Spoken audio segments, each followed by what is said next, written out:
Thugs seem to be respawning endlessly here. Done. Don't attack me today. I thought so. Did you see that? Damn.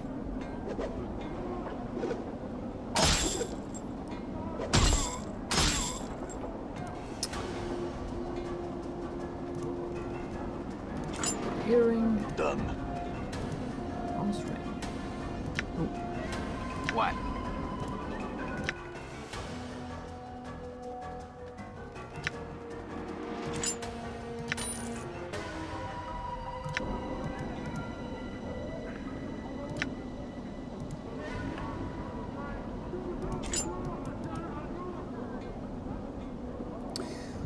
Just have to find the store. All right. Sell stuff. It's loot. It's precious, precious loot. Okay, oh yeah, I had the centered on the character. I thought it was a bit strange. I'm gone.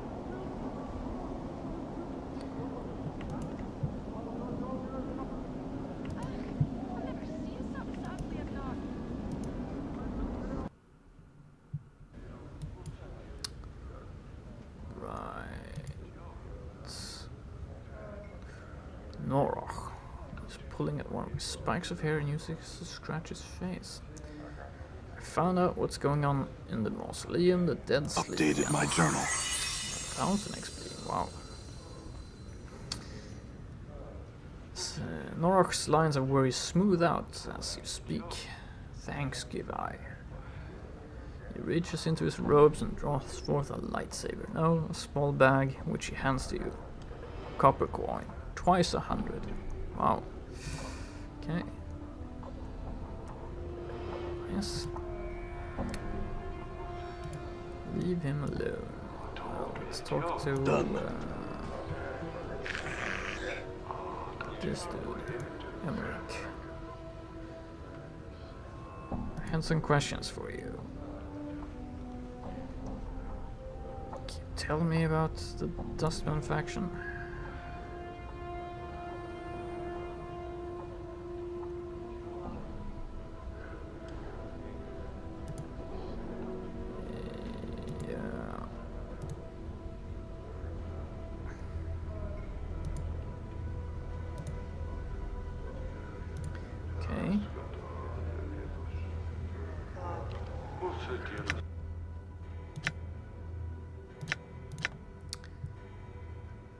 Talk to Norok for Emmerich and do what Norok asks of you. Okay, so I'm gone.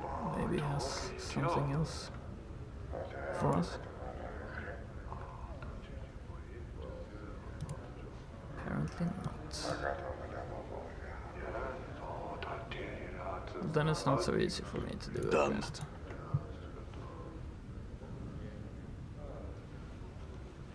Thank you for your help. You're welcome. Done.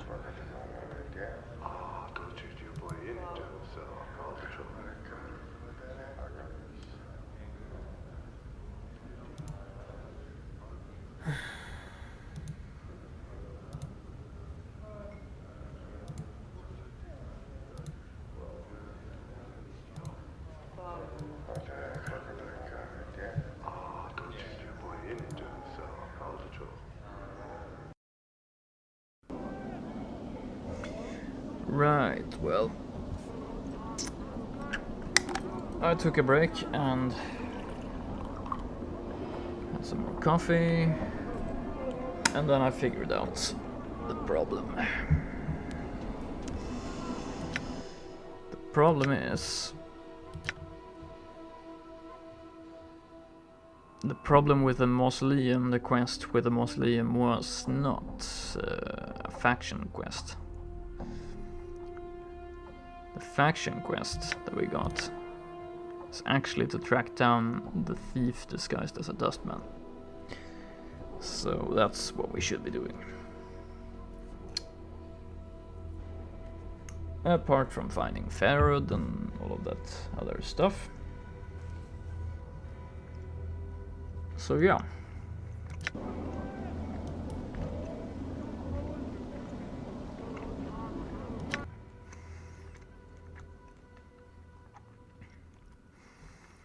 We've been everywhere here.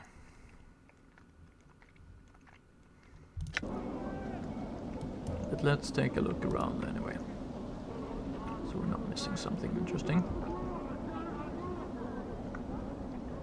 This guy, for example. It's very colorful. You see a heavy-set man with sharp features and a pained expression. Despite his huge frame, however, he has an effeminate look about him, and unlike the other residents you've seen, he looks to have bathed recently. As we approach, he looks up hopefully and calls out in a high voice. "Craddock, good sir." What? His hopeful expression dies as he studies your face. "1,000 apologies, good sir, if I have given offense." He gives a slight bow. "I'm called Bane the Sender, third child of Bane the Sender. I'm one of the many runners in the employ of the House of Senders." No apologies necessary, Bane. What do you want?" 1,000 apologies for troubling you with such a trivial matter, but I seek Craddock, an overseer in the hive. Bane looks like he is in pain, but alas, he eludes me. He looks at you hopefully again. "Could it be that you've heard of such a man?" "I'm sorry, I haven't." Bane gives a deep sigh. "I'm bound to deliver a message to him, and as of yet, fortune has chosen not to favor me."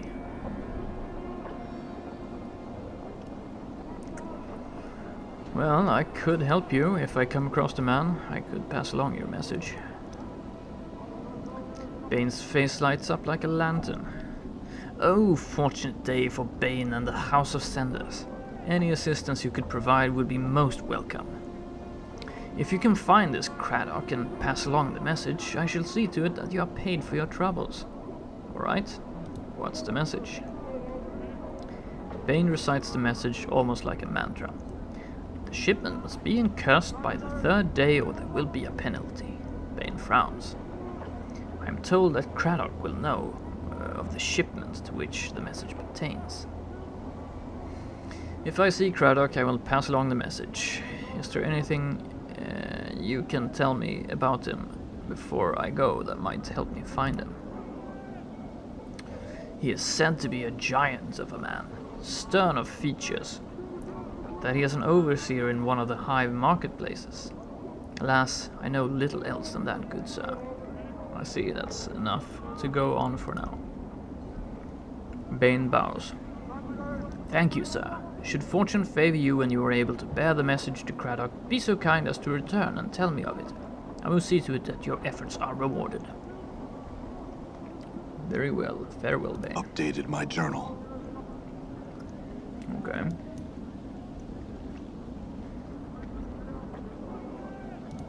Well, that's cool. I kind of need to find a marketplace anyway, because look at all that jink. Done.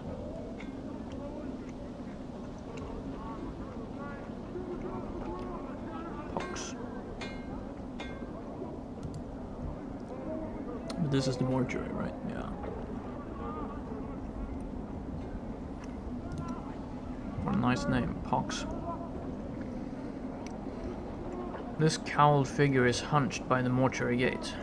His face is obscured by the shadows of his hood. What little you can see is his chin, which is covered with stubble and what appears to be a foul green and purple rash. Rash seems heaviest around his neck, fading as it crawls up to his chin. Greetings. The figure doesn't budge. There's a moment of silence, then he responds in a high-pitched voice that sounds more suited to a girl of 10 than a man. Hi. Really? Who are you? Pox am I. Hi. God, I said I would not do voice acting, so I'm not gonna start now. Pox? What are you doing? Wait for deaders, do I? Sounds like another Yoda. Deaders, corpses, why? Find the deader, take him through the gate, get some jink, then again I wait. Through the gates? Why? Deaders to a dustman, what copper to a collector? What coppers to a collector? Bring them the dead, they give you copper at the gate, they do. Okay, so you're not a dustman then. Is the front gate the only way inside the mortuary? Hi, only deader or dustmen go in the gate, they do. Ugh, I hate this Yoda speak. You want Pox make you deader again?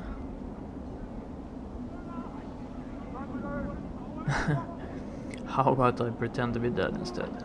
Could you smuggle me in like that? Let Pox see you play deader. You play deader good, Pox will get you in high. Okay. Shouldn't be that difficult. Pretend to be dead. Pox watches your performance without a sound. When you get back up, he speaks. Hi, Pox sell you. You want to be sold now? No, not yet. I had some other questions. I lost a journal. You wouldn't have happened to seen one, would you? Hi, no journal have I seen. Things get lost in the hive and never found again. Maybe journal one of them. Yeah, great.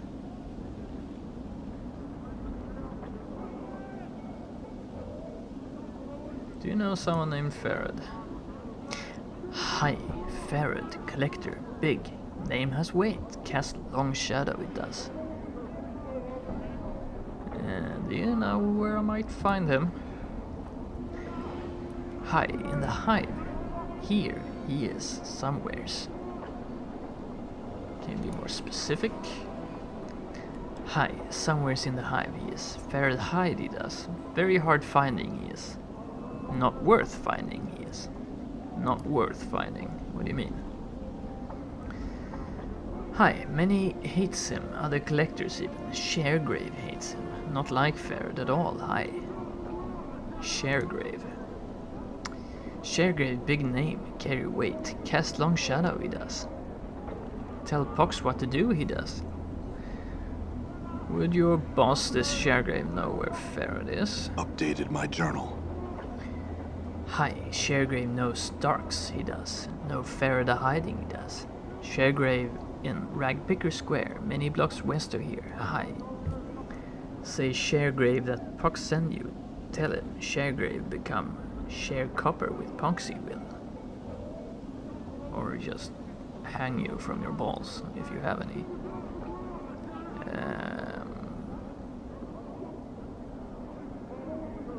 Ragpicker Square west of here, alright. We'll go look for this Sharegrave.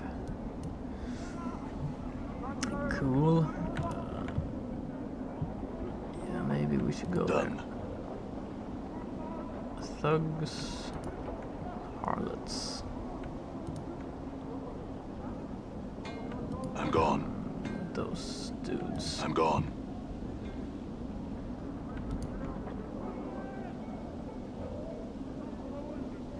So what's this place then? We'll go check this out.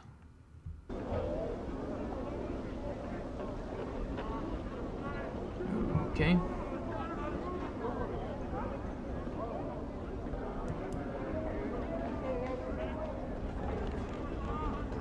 I'm gone.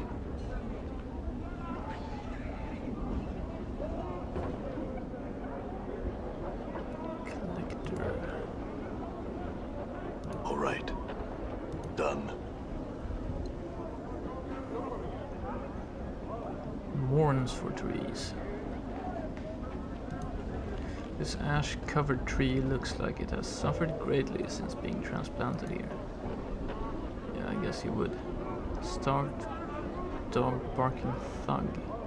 Seems nice. Done. Done. Yeah, I guess this seems like a nice damsel in distress. Oh, we have to save. I beg of you, help. You see a pretty young woman. Her hair is in disarray and the bodice of her dress is torn. She looks about in desperation, then notices you. Greetings. She runs up to you and grabs your arm. You notice the front of her dress is stained with blood. Help me, Cutter, please. They're killing my sister. She begins to tug on your arm. Who? She looks around wildly. This drunken man who followed us from one of the taverns. We thought he meant no harm. Please, Cutter, there's no more time. Help us.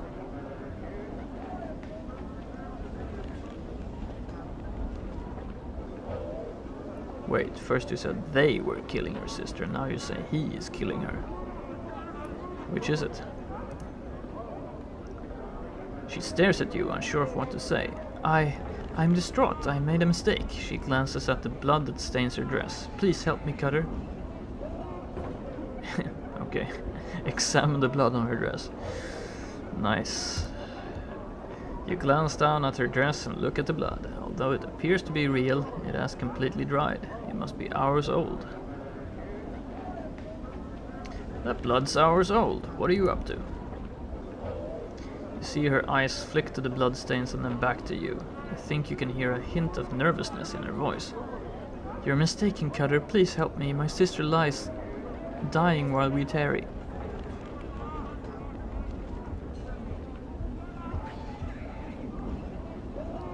Tell me what's going on or I'll kill you. That's nice. Is this the only options? I don't have time for this, or tell me what's going on or I'll kill you. That's pretty nasty. Well, okay. Truth. She looks into your eyes and then glances at the scars that cover your body. She swallows nervously and you see her pale before your eyes. I'm supposed to lure people into an alley nearby. They're waiting there to take your jink. To take my jink?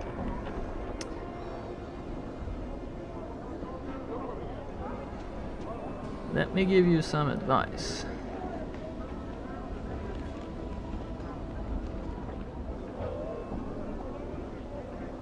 Don't pick someone like me as your mark. Choose some drunken fop who looks like he's never seen a battle in his life.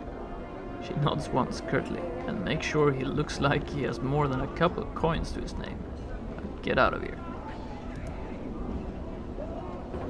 She nods curtly and then backs away from you. She hesitates for a moment and turns to leave. Thank you, Cutter. She sprints off. Yeah. Done.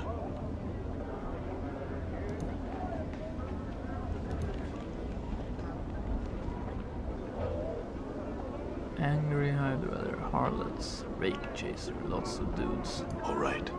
What is this place anyway? Painted door to tenement of thugs. Well, I don't think we're gonna go to the tenement of thugs, actually. These bears are probably there to catch rainwater. The only thing that fills them is dust. Okay, so not much rain in Sigil. Hive thug. Oh, nice. white oval with a black lightning bolt through it is inscribed on the keystone of this building. Okay. Oh. Done. Can't a man read in peace?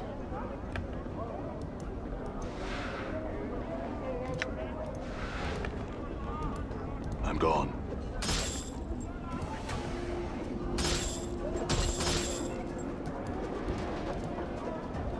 Damn it.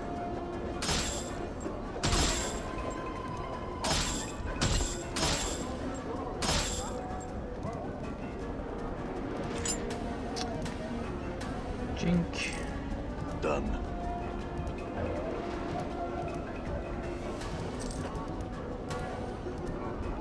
Okay, so what's that then?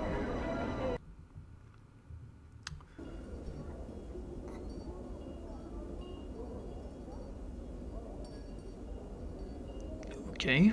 All right. Fell.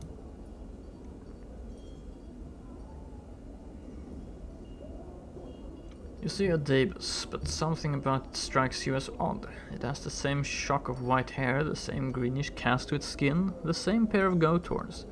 Then you suddenly realize this one is walking on the ground, not floating. For some reason, that makes you uneasy. I have some questions for you. Davis waits. Who are you? As you are about to ask, you suddenly realize you already know the Davis name. His name is Fell. As if in response, the Davis inclines his head slightly and a lone symbol appears above its head. It is blurry at first, then resolves into a white oval with a black lightning bolt through it. I feel like I know you, Fell. Fell bows reverently and a stream of symbols swirl about his head, rotating clockwise then counterclockwise. It takes you a moment to translate. This is the first time and not the first time you have come to this place. Do you know who I am? Another series of symbols materialize quickly and sharply into focus above Fell's head. The translation comes to you just as quickly and sharply as the symbols themselves. And as if you had translated the exact same string many times before. Yes, but I am not permitted to tell you a story. Why not? Updated my journal. For a moment, there is no response. No response from Fell. Then a stream of rebuses appear, as if trickling out of Fell's mind. My apologies, I cannot change the nature of a man. You can't explain why, but the last sentence sends a crawling sensation through your skull. Nature of a man, what does that mean? Symbols that appear above Fell almost mirror the previous dream. My apologies, I cannot say. I see, I have another question for you, Fell. What is this place? A slow train of symbols materialize around Fell's head. The symbols take several moments to resolve, starting with simple lines, then flashing themselves out into breathtaking colors. This is where I tattoo color and life upon flesh and bone. Okay. Can I see what tattoos you have? Ah, yes, now I remember. Tattoos are actually like items in this game. You can wear tattoos. Interesting. Now suddenly it doesn't feel like I have that much jink anymore when I see the prices of these tattoos. Tattoo of the Restless Dead. Invokes Bless. This tattoo recognizes your effort to calm the restless dead of the mausoleum. You may draw upon their gratitude to bless yourself or your companions. Okay, so this tattoo has only a limited number of uses before it vanishes. Recognizes your efforts to calm the restless dead. So this is kind of like if I didn't do the quest, I couldn't get this tattoo. But since I did the mausoleum, I can get it. Tattoo of the skull. Temporary. +1 save versus paralyzation. +1 to luck. +1 charisma, -1 wisdom. For all of Mort's faults, having him as a companion makes you seem more capable and not so much of a stranger to Sigil Street. This tattoo reinforces that bond, giving you +1 charisma, and when invoked it also lends you some of Mort's luck, and his ability to shrug off anything that would otherwise cause him to stop talking, such as paralyzation or stunning. Unfortunately, it also gives the user a penalty to their for their wisdom, which is not hard to understand considering how little Mort has to spare. This tattoo can only call upon his luck ability a limited number of times. Even when the tattoo's power is exhausted, however, the charisma bonus will remain. Okay, tattoo of greater might. +2 to strength, usable only by fighters. Pretty powerful stuff here. Tattoo of revelation. +2 to intelligence, usable only by mages.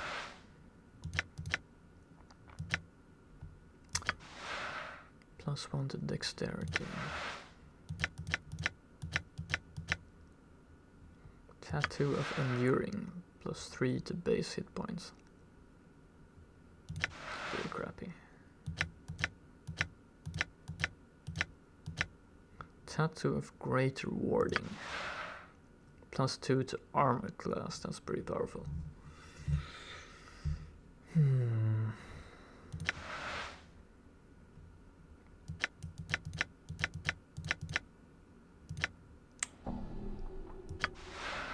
+2 to constitution.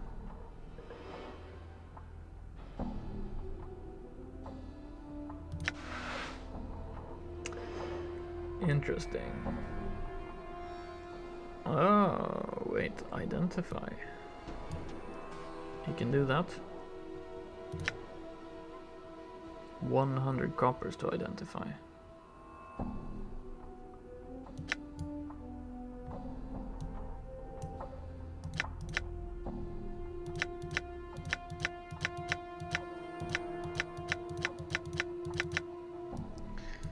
Does this mean he can't identify this stuff, or that he can? I can't.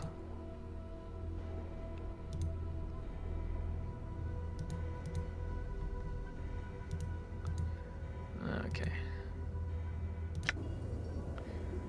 Interesting.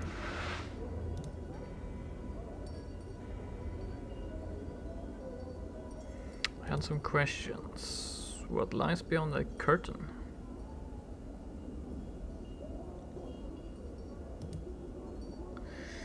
A caravan train of symbols slowly materialize around Fell, one by one. It is my gallery. Your discarded skins are my canvas. I admire you. I'm saddened for you. Saddened for me, why? Another caravan of symbols forms around Fell, this time forming a circle. The mark of torment lies upon your flesh. Tragedies and loss have built themselves upon it. Like stones upon a foundation, you have endured great pain. What do you mean? A long string of rebuses appear above Fell's head, then surrounds his arms like manacles. I admire you because you have never surrendered to the weight of these losses, despite the fact that their chains hang on you still. Go on. I like what you're saying. A long string of rebuses appears above Fell's head. These losses blanket this life and all of your past ones. You shed lives like a molting serpent. You are exploring the infinite paths of life. Yes, indeed. Take with you this warning. Each of your lives cast a shadow on existence. You must travel to a place where these shadows have gone mad and regrets have scarred the earth.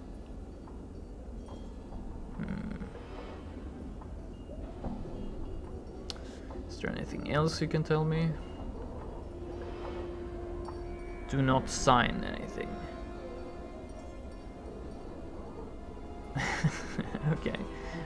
Very well. I mean, I'll try not to sign anything more than I already have.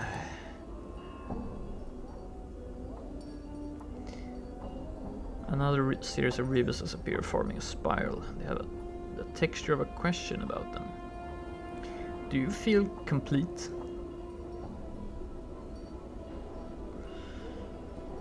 I don't, in fact. Ever since I woke up in the mortuary, I feel something's missing. Something inside.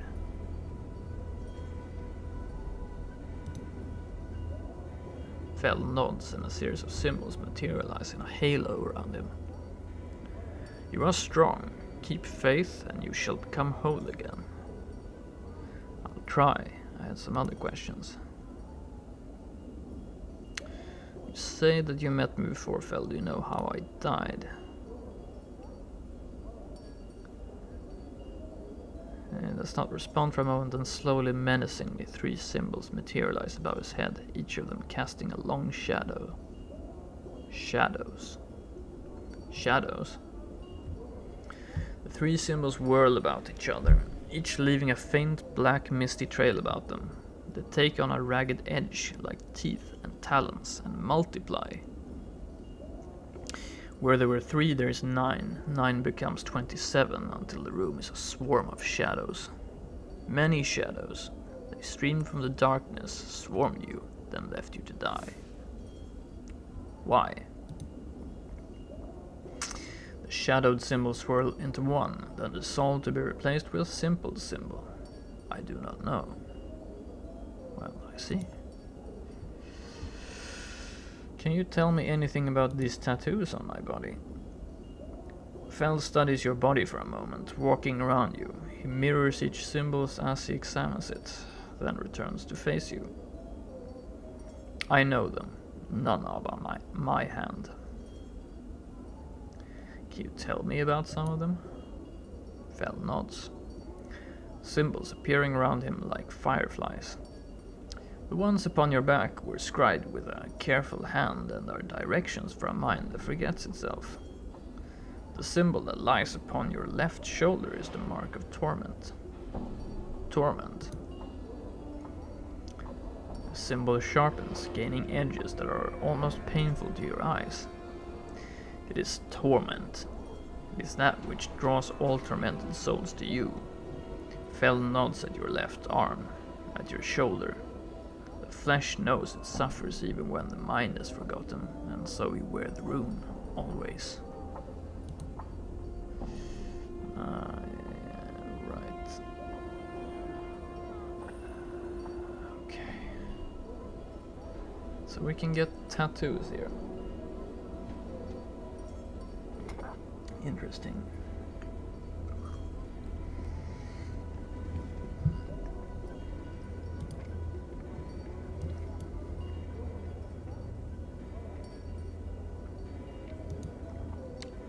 Go there.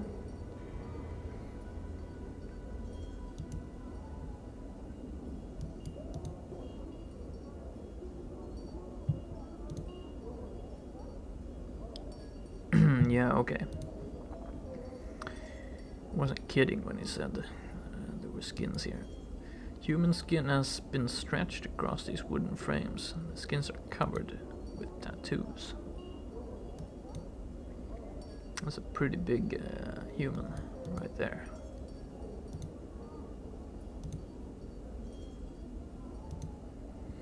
Okay.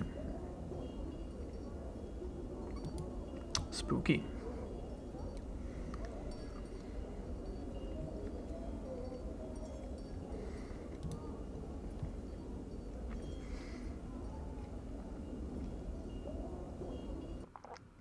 Pretty cool that the first story you find in this game, or that I find in this game, is a tattoo parlor.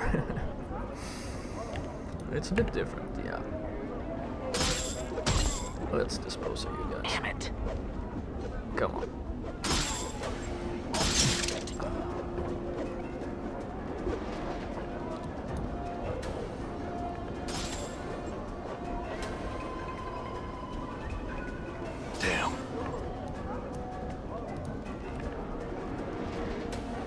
Die. Die. Done.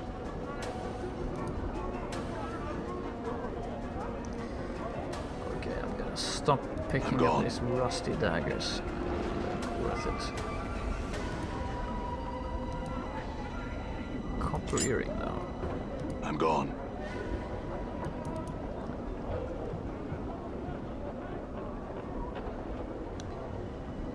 Barking Wilder. Harlot. Seems like there are more harlots than there are dudes.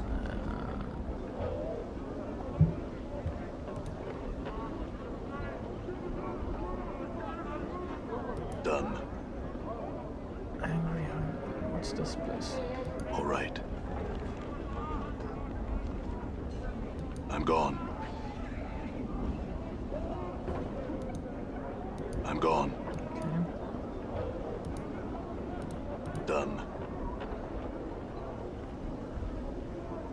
Done. Drunk. Right. It's the right town person. Hive thugs. All right. Oh.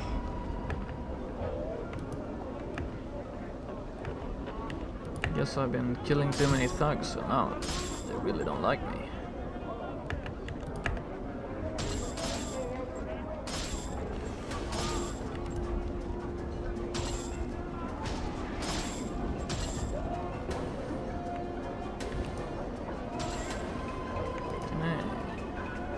Shift click. I'm gone. All right. Rusty dagger.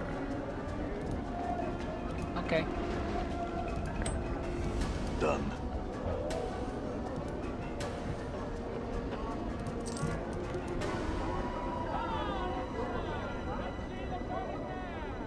So what's this? Scratched above the doorway are the words Smoldering Corpse Bar. Nice. Bar.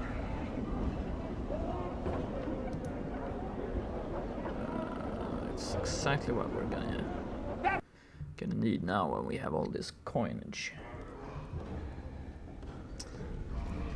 Okay. Well, they're not exactly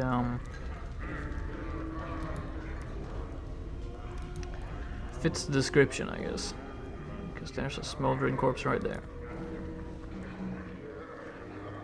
Drusilla. This is a woman with fading bruises on her face and arms, and the look of despairing longing in her sunken eyes.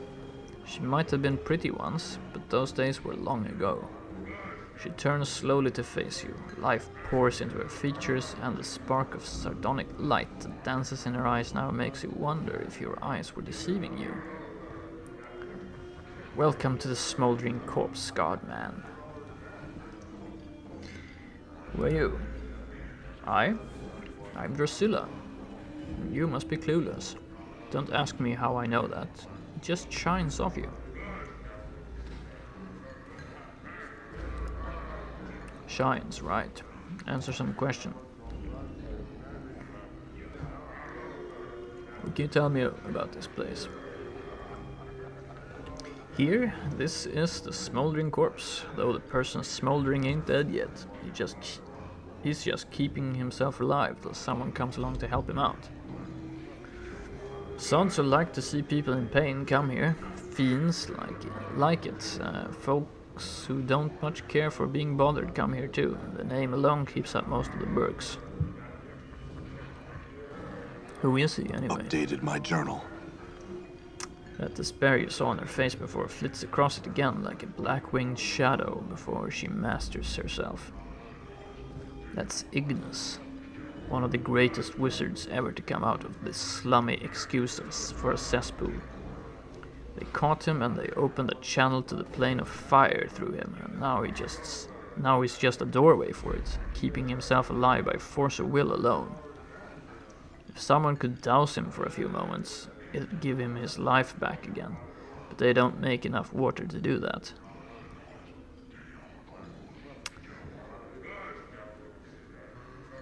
What's your connection to him? Her voice practically throbs with a deep ache. I was Ignis' lover, and he my beloved. He loved the flame more than me, and now he has become the flame. And because I love him, I love the flame. Okay. But that's all done with now. Now I wait for him to douse himself. I sell what little I have just so I can be near him. Yeah. Because I love him, I love the flame. Yeah, makes perfect sense. Very well.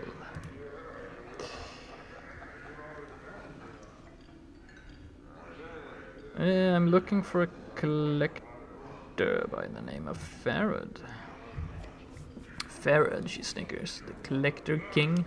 You can probably find him and his stinking ilk in the trash warrens on the far side of the hive. Good luck in getting any answers from him. He's a sly devil, he is. Right.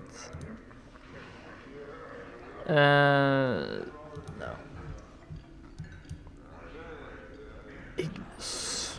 I'm gone.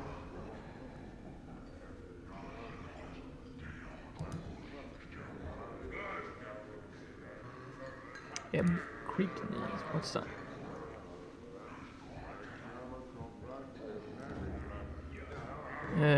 You see a slightly stooped old man with a full grey beard and a lion's mane of grey hair. He wears a couple of shoulder guards as armor and he keeps a helmet nearby.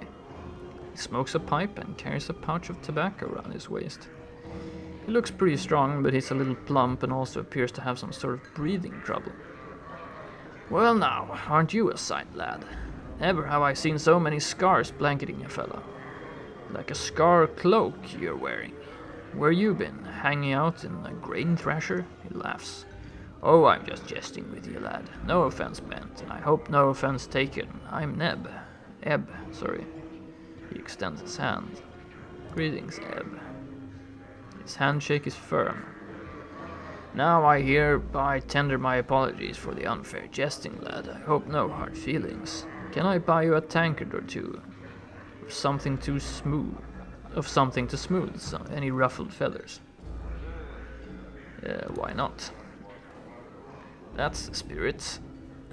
Bide a moment. He rises to his feet and heads to the bar. After a moment he returns to his seat with a pair of tankards. Here you go, lad, drink up. Takes a massive swallow from his own tankard, puffs on his pipe and says, "What can old Eb do for you on this fine Sigil day?" Well, I had some questions about this place.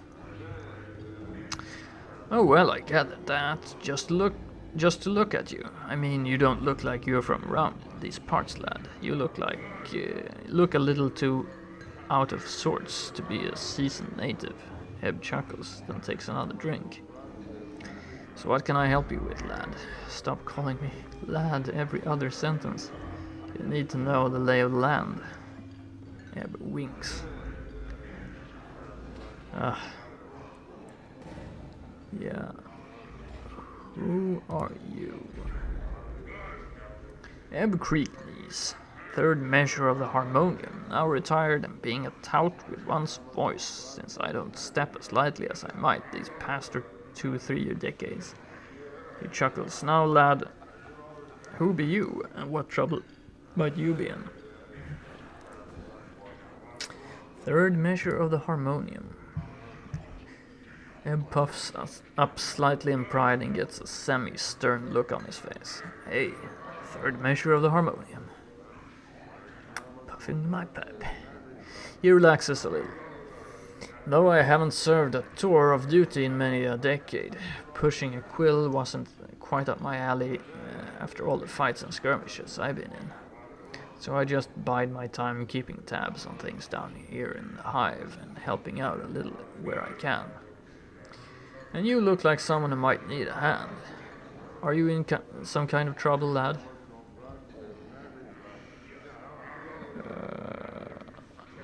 What fights and skirmishes have you been in? This is war stories. Jesus. I went into a bar and 2 seconds later I'm listening to war stories. Eb rolls his eyes. More than I can remember, lad. Well, almost more than I can remember. Leastwise. I did an all too long tour in the Blood War, that infernal muck-up war of lies on Terras. Far too many years in the Black Centuries War. Eb begins to tick off the wars on his fingers and counts silently to himself. Then there was a Three Plains War and many others. Even took part in the Harmonium War of Liberation. Oh, towards the end there, I was also in the Sigil City Watch. Some could argue that was the most dangerous of them all. He laughs loudly. The mention of the Blood War feels like a cold dagger slipping into your heart. As opposed to a warm dagger slipping into your heart. Tell me more about the Blood War. Eb sighs, oblivious to your reaction. Aye, the Blood War, the most dangerous family feud this side of the primordial soup. A mean-spirited mob of fiends on one side, a batch of warmonger fiends on the other. It's the war that creation sparked. And they've been digging into each other ever since. Two sets of fiends warring against each other, eh? Aye, the Tanari, vicious killers who care for nothing but themselves, and the Batizu war machine, all for law and order under their infernal rulers. Under their infernal rules, the whole mess spills out into other planes from time to time, and it's made the multiverse a less pleasant place to live. Okay.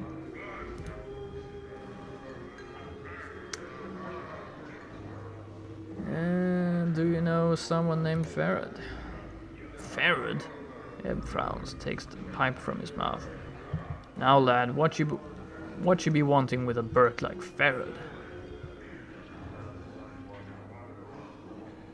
I think I used to know him.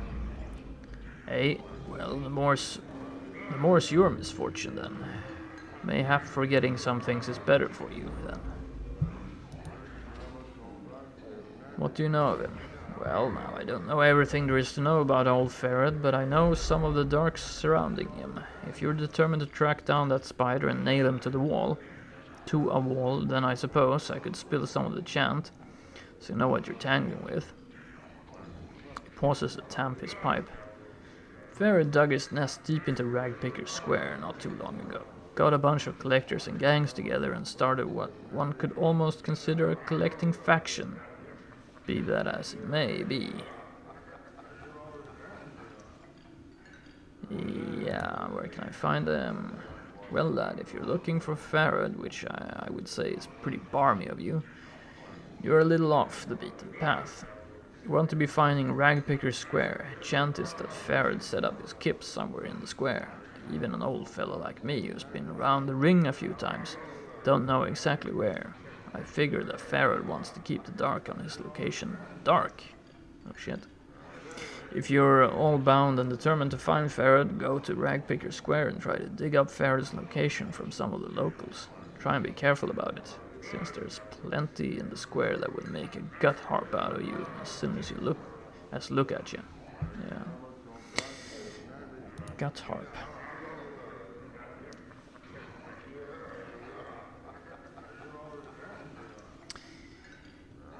What is this place? You're in the Smoldering Corpse bar, lad. Not a pretty place as some, but it's got its own homespun kind of charm.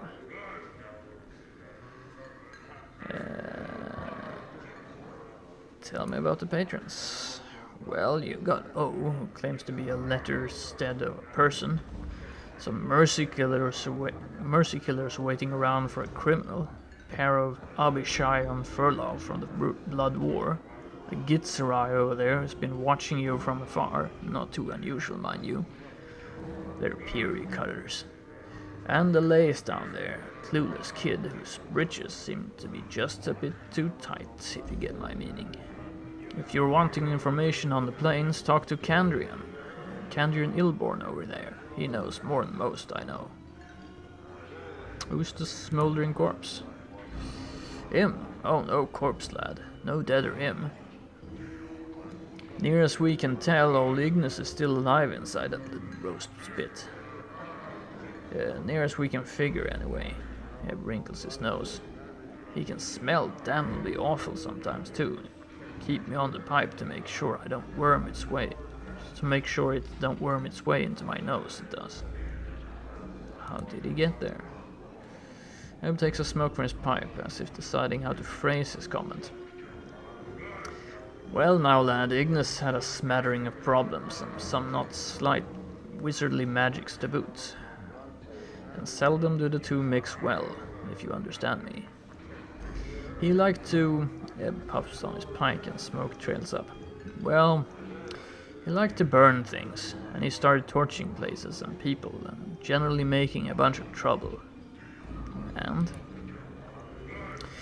Well, now most of this was going on in the Hive, and I'll be the first to admit that the Hive is not the first place the Harmonium goes to keep Sigil's law. Ebb looks a little shamefaced. Failing on our part, since it may be the place where our presence is most needed. So by the lady's reckoning, there was a little street-side justice in the wizardly community. A bunch of tea-leaf readers, hedge wizards, and midwives witches got together and managed to weave a spell. It was kind of poetic justice. Ebb gestures with his pipe at the figure. So now he sits there and burns. He's still alive, which I don't think they counted on. And some other questions. Tell me of Sigil. Ebb laughs loudly. You don't think small, do you? If you want to know what's outside the city, go talk to Kander Nilborn over there. He's the traveler of this place. As for the rest of it, well, I can tell you of the lady, the Dabus, the keys and portals, the way we keep track of time, the way the city's laid out. What was it you wanted to know? Well, tell me of the lady.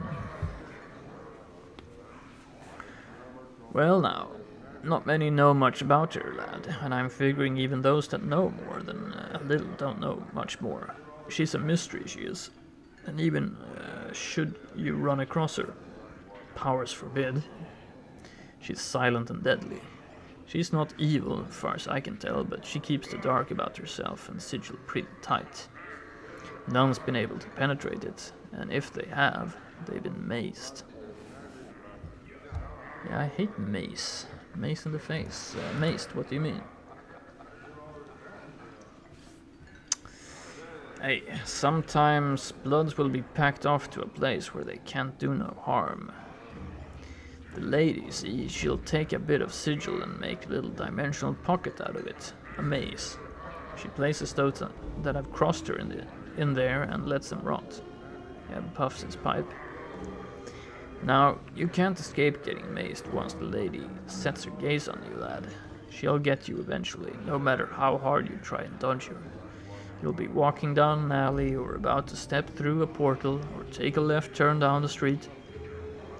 You've gone many fold times before and suddenly you're someplace you don't recognize. Now, mazes aren't escape-proof. There's always a way out of each one.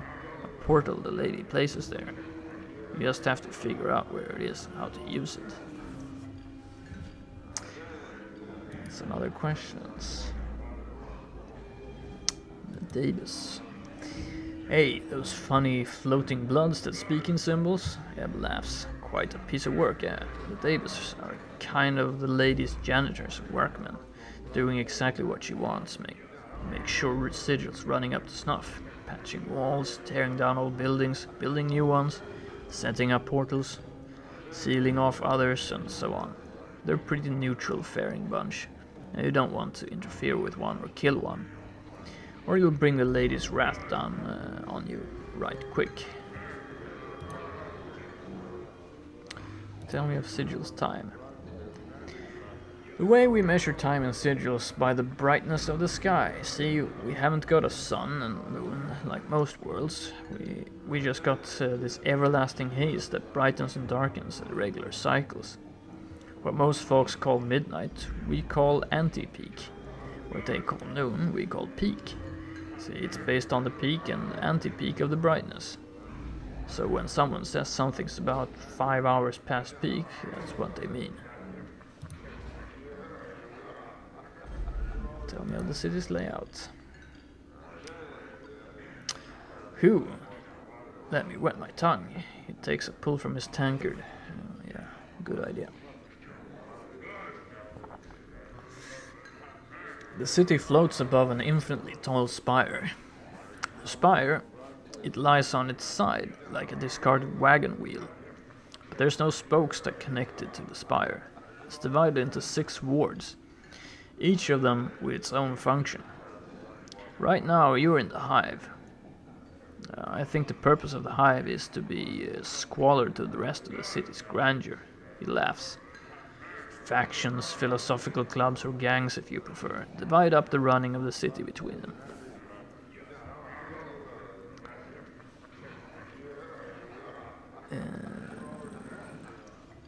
Go on. The city is called the crossroads of the plains and the city of doors and the cage. It's got portals to all of creation, they say, and all manners of beasties come through here to trade, call kip, or hop from one place to another. Now that's just a quick version, lad. You'll have to experience the place for yourself.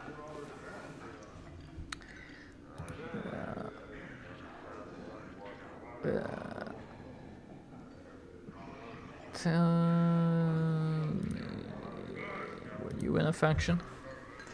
Ebb raises his hand as if to stop you and laughs slightly. Oh now, hold on lad. I'm no has-been faction member. They say, and they're right, that once you're one of the Harmonium, you're a Harmonium for life. We're the Bloods to try and make sure Sigil stays out of trouble. No rocking the spire, no folks getting too over-enthusiastic about hurting each other, keeping the city down to a low roar. We try and keep the peace, lad, and most times we do a decent job. Okay, keys and portals. Sigil's called the City of Doors for a reason, lad. There's portals everywhere. Portals are well like doors, but a picture frame, barrel loop. We read that before. Yeah.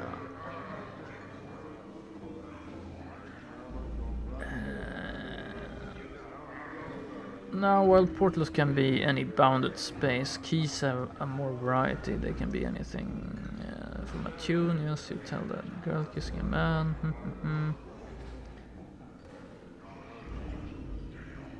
Yeah, that's not so interesting. I had some other questions. What other places can you recommend? Well, Ebb puffs on his pipe and studies you. This is perhaps the best kip you could have wandered into from the start. Judging by your tattoos, you might be partial to having designs on your body, in which case there's a tattoo cell on a little spire ward from here. You want to stay away from the alley of dangerous angles if you can. Ignis torched that place not long ago, and ever since a bunch of bad bloods have set up their kip in that stretch of desert. Okay. I think that's what we're gonna get. Mercy Killer. All right. So, Candrian. Seems a bit translucent. You see a soft-looking man with gentle, far-staring eyes. He dresses in supple leather clothing and carries various implements of use and destruction about his body, such as ropes, spikes, tinderboxes, and empty vials of air. What? He looks half gone, literally. There's an insubstantiality to his existence, as if his essence had been partially leached away. He focuses those eyes on you, and suddenly you find them gripping and determined. Greetings to you, O Seeker. He carefully sets down the mug he's holding and gives you all his attention. I've seen the far reaches of the multiverse and returned to tell the tale. I've walked upon the bodies of dead gods and spun moonbeams in the astral, ahead of 1,000 shrieking Githyanki nights. I have passed the edges of existence and watched my essence shiver away before me. What is it I can do for you? Well, I had some questions. Who are you? I'm Candrian Illborn, traveler, dreamer, tale spinner, and so forth. I like that. You're a traveler, tell me of the plains. I am tired, Seeker, so tired. I'm fresh back from negation. I will answer what I can for you, but I cannot promise that you will find satisfaction in the answers I give. What would you know? Would you hear of the outer planes, the prime material, or the inner planes?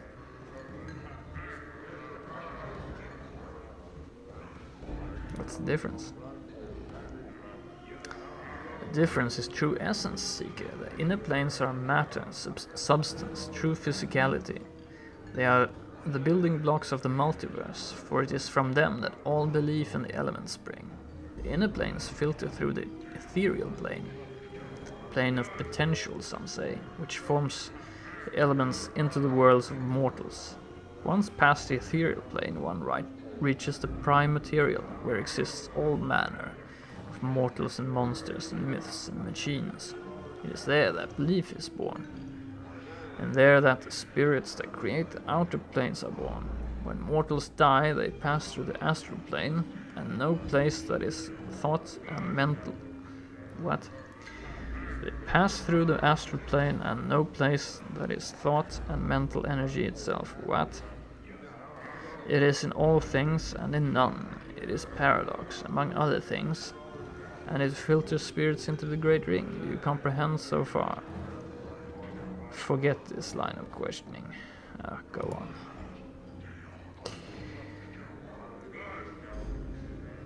Now, the outer planes. Where should I start? Do you know the cardinal rule of the planes, on which all others are based? Do you know about the composition of the outer planes? Do you know of the great ring as divisions in our hearts? Do you know the individual planes? Each of these leads to the next, and so on and so on. Yeah. Is this just gonna go on like this?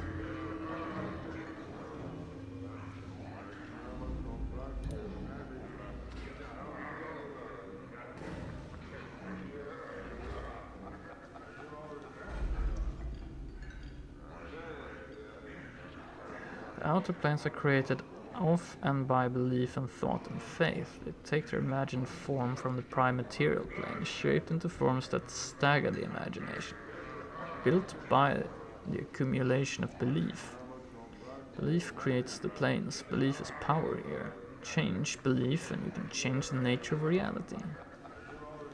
The creatures that are born here, the plane-born, like the fiends and the celestials, are truly born of the thoughts and concepts of mortals.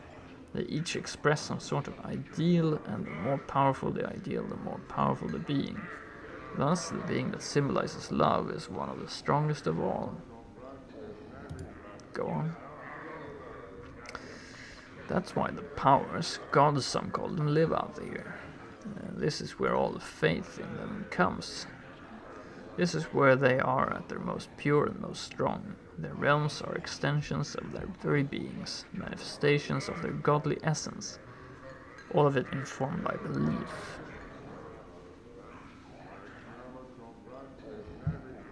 So the composition of the planes is belief. Tell me of the Great Ring. Among the loose unity of planewalkers, we conceive of the infinite outer planes as a ring surrounding the plane of ultimate neutrality, the Outlands. The spire atop which Sigil sits is in the center of the Outlands. The further one travels away from the spire, the less neutral the plane grows until it spills into the neighboring planes. Each of these planes impinges on the Outlands, spinning themselves into law and chaos, good and evil. The Great Road marks the demarcation between the Outlands and the gate towns that spring up around the gates of these planes.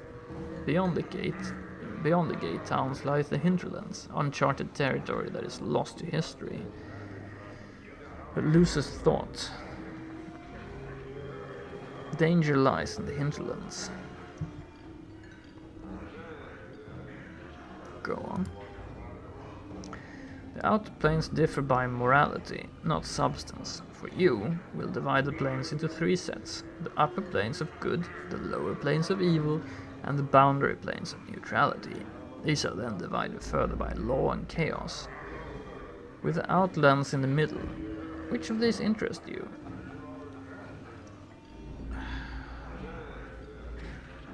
Upper planes. Of the upper planes, there are the neutral planes, the lawful planes, and the chaotic planes. What do you know? Yeah, you know, I had some other questions actually. I was starting to understand that stuff, but it can go on forever. What are you doing? Hi, I'm fresh back from negation. I'm trying to restore my essence before it slips away from me altogether. Well, negation. His eyes cloud over. I went to the inner planes to discover my true essence. I made the mistake of visiting the negative material plane in order to understand my body's urge to decay and the cycle of death in life. I thought myself protected against the ill effects of the planes with my magic, but I was wrong. Blackness of infinite nothing pressed on my soul, and I was beset by shadows that sought to snuff out my very soul. I lost my way for a time, for an eternity, and nearly lost my existence. I could feel my essence falling away from me, and I'm even now half gone. Never will I return. How did you survive? I couldn't carry anymore, so I had to drop it. How did I survive? He smiles tightly, with a piece of nothing that held back the nothing. Nothing can stop nothing, you know, and so I carried nothing in my hand to protect me. Do you plan to journey to the ultimate negation yourself? You have the smell of desperation about you, and so I make you this gift. Hold it in your hand when the shadows press in, and it should protect you and your friends somewhat, should they remain close to you. It passes you a small black token that looks as if it has no dimensionality to it at all. And I just dropped it on the floor. Okay, I have more questions. Do you know of a collector? Ferret grew up to be a collector. How long ago was this? When I set out last, he was but an officious stripling in one of the upper wards. Heh, time does change some people. No seeker, I don't know Ferret anymore, I'm willing to bet.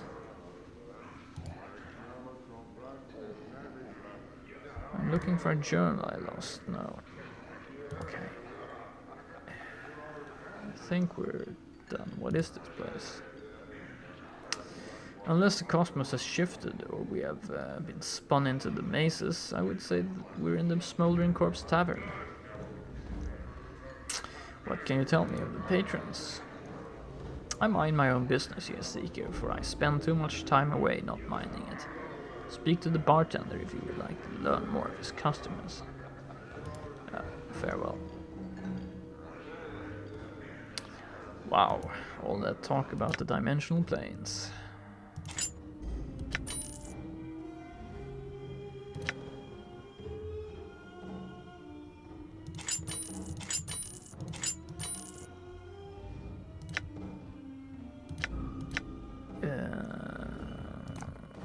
I can put stuff in the quick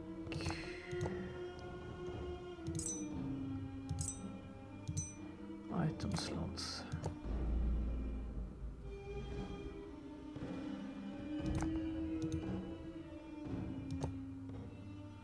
Cleaning rags. This damp mass of rags look like it's been used to mop up blood and other less savory bodily foods. Yeah, great, and I'm carrying it around. I'm gone. Negative token. Great. Let's check that out. Ward against shadows. Hold shadows creatures temporarily. A flat black disc that appears to have no substance to it at all. Turning it over reveals that it has no third dimension. There's no thickness to this item at all. It gives you some command over creatures of shadow. You can command them to stand still for a few precious seconds. The more powerful the shadow, the less likely it will obey your command. As an added benefit, as long as this token is carried by any of your party members, it acts as a ward against shadows. It will not prevent shadows from attacking your group, but the shadows will find it more difficult to harm you while the token is carried. Okay, so we're gonna carry it. And I guess the shadows were those things that were like hovering over my All right. dead body before. A lace. I see a trim, muscular man dressed in clothing that is comparatively drab and mundane compared to most of the outfits you've seen in the city. He carries himself with an air of supercilious arrogance, however you pronounce that word. He also looks dramatically out of place here. What do you want? He asks. Who are you? I'm a lace warrior of renown. Surely you've heard of me. No. Can it truly be? Can it truly be that none in this town have heard of me or my exploits? Alas, I shall have to prove myself all over again. And here I had thought my fame had spread across the world.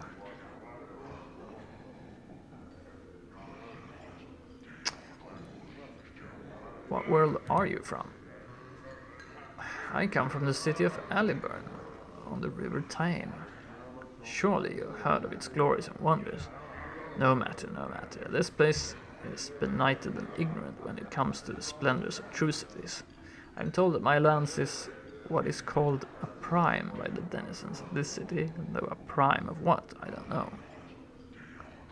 How did you get here? I was chasing my old foe, the villainous life shade Tanelil. He pauses, waiting for acknowledgement, and then continues. He conjured his demonic magic and opened himself a doorway and hurled himself through it. Before he could flee me entirely, I threw myself after him and found myself here. I get it, you're one of the clueless. That sounds like quite an adventure.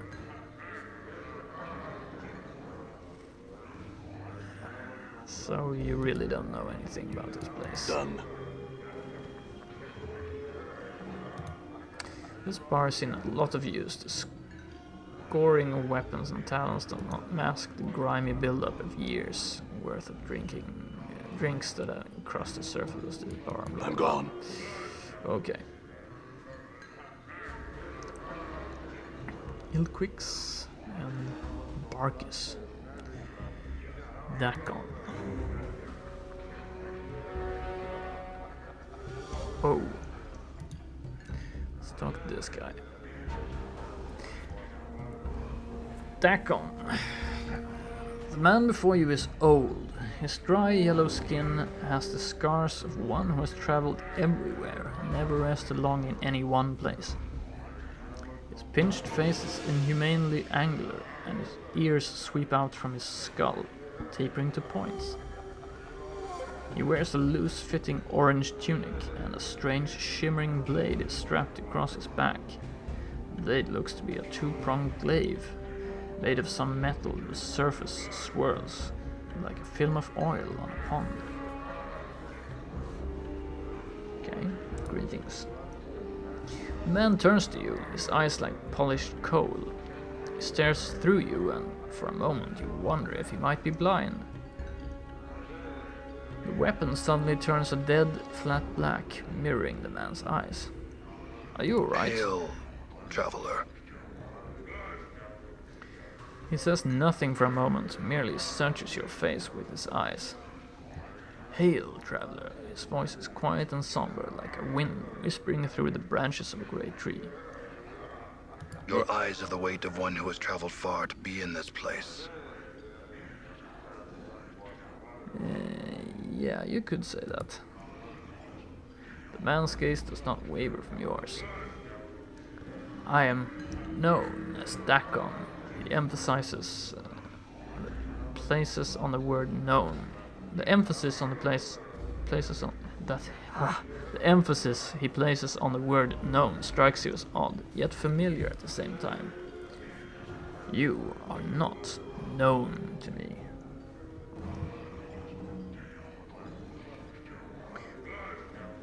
I do not know myself.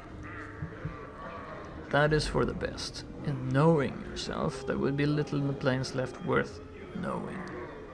He falls silent for a moment, still studying you with his cold black eyes. I would know why you have come to this. I would know why you have come to this city. I Looking for answers, I have many questions. Speak your questions, I will hear you.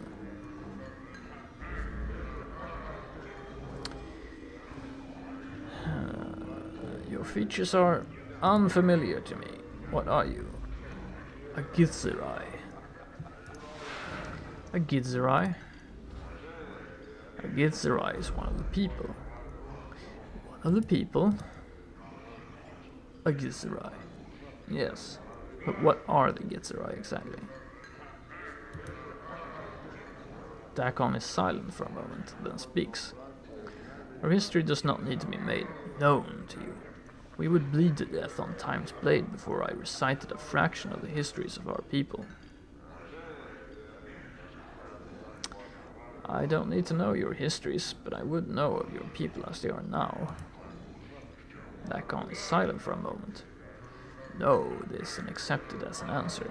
We are the people who make our home upon the shifting plane of limbo. With a deft motion, Dakon slips the blade from his back and holds it before him.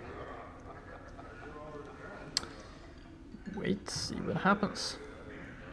There we mold the matter of limbo with our minds. We forge cities with our thoughts.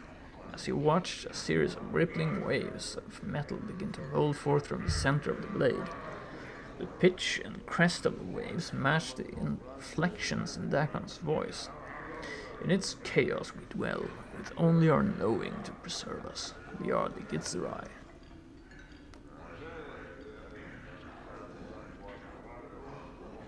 What is that blade you have? It moved, shifted in response to your voice. It is a Karach blade. It is an object that lets others know the rank of the wielder.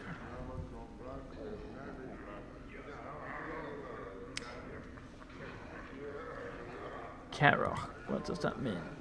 Dakon falls silent for a moment, and as if searching for the correct words. In your tongue, the closest translation is chaos matter.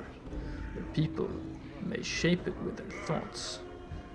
Shape it with their thoughts? Karach is not shaped by heat, but by knowing oneself. It is a mirror that reflects the will of the wielder on its surface, and in its edge. When one knows themselves, the blade is strong, harder and stronger than steel. When one does not know themselves, the blade is as water, formless and weak. Are you willing to sell it? I'm sure he is. What rank does the blade signify? The blade is a symbol carried by a Surth. A Surth is one who knows the word of Surthimon.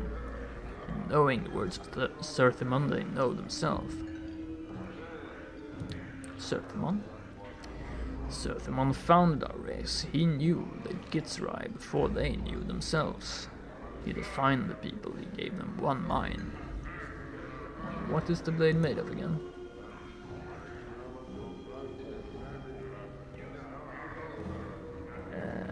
And some other questions.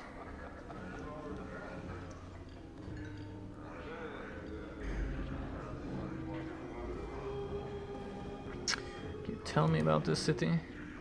It is known by the name of Sigil. Among the people, it is known as the city that does not know itself. Does not know itself? What do you mean? The city exists, but it does not know itself. In not knowing itself, its existence is flawed. How is it flawed? Wow. The city exists in opposition to itself. It sets itself apart from the planes, yet it seeks to be everywhere at once. Its walls are doors, yet it keeps these doors locked. Such an existence tells of a thing that does not know itself. In not knowing itself, it is flawed.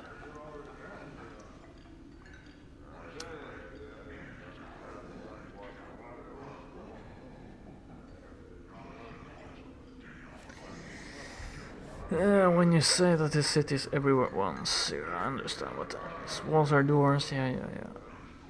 What if the city is not flawed? The thing does not need to be ordered and have a purpose to know itself. What if these contradictions are strengths that you cannot see? What if the city is not flawed and you just do not know the reasons for its contradictions. There is order in everything. Perhaps there is an underlying pattern that you cannot perceive. Yeah. Chaos and law. Choose law. To your question, a question. What if the city is flawed and you see its contradictions all around you? To your question, a question. You claim this city's existence is flawed. You have accepted this rather than explore the possibility that something greater may exist. That suggests you are flawed, and that you do not search for knowledge, but only for a convenient answer. Dakon falls silent. There is no knowing the answer to the questions we have asked, yet the city exists, that is all. Yet I would maintain that we know ourselves by the questions we ask, and the ones we do not. If we cease asking questions and accept only what we can perceive, 500 XP we gain. Then we will cease to know ourselves. Dakon's voice has changed slightly, becoming heavier. Such words have been spoken before. I have heard them and know them. Where have you heard them? Words are mine. Once I knew them and knew their meaning. I had forgotten them until you spoke. Dakon's gaze travels through you and his blade stops shimmering, bleeding off all color until it is translucent. There's a moment of silence, then Dakon looks up at you. I would travel your path with you. Okay, so we can recruit them.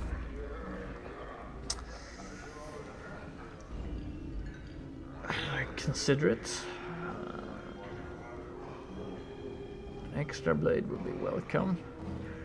You're old.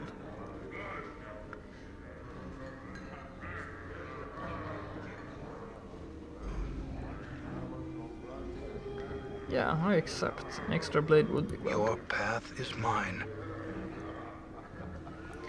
Strangely enough, his voice seems distant, and it echoes as if he was speaking from across a great distance. Very well, let's go. Cool. Endure. In enduring, grow strong. That was not that.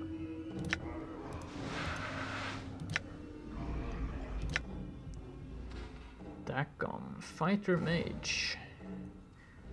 Dakon's Surth Blade. Chain Blade. 2 to 9 slashing, +1 to armor class, +1 to Thaco, speed 7.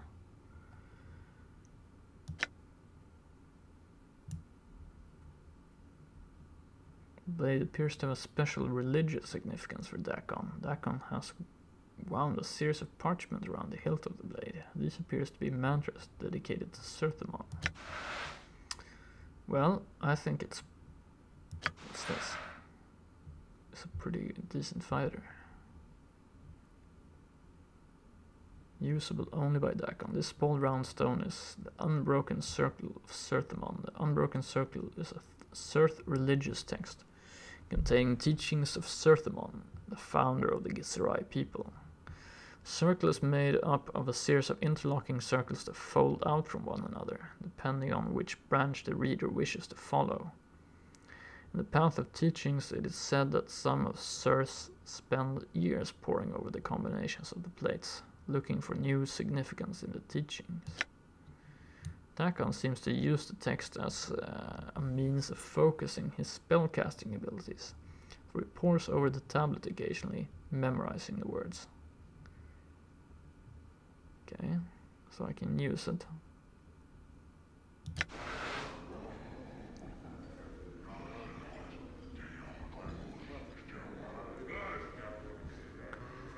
Complexity of the plates and the intricacy of the links prove the text was constructed by a master artisan. You can't figure out how to unlock the plates, however. You just don't know.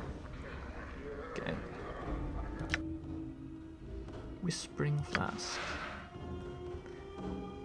+2 to strength. Usable only by Gitzerai. This container holds a peculiar powder called Whispering Motes. A form of healing powder commonly used by the Gitzerai on the plane of limbo. When the stopper is pulled and the spice touched on the skin of a wounded person, the spice travels through the injured person's body, generating raw matter to fill up the holes in his physical form, no matter how small or large. In order for the spice to work, the user must concentrate on its healing effects with the proper discipline. A practiced Gitzerai can even heal the greatest of wounds. In addition to its curative properties, it is also the element in several of the rites of passage. It is believed that the spice also fills in the holes in a person's psyche, removing doubts and giving them focus and purpose.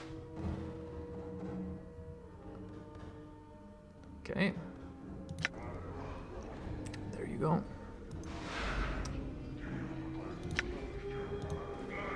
What is your will? Dakon turns to you, his eyes like polished coal. There are things I would know, Dakon.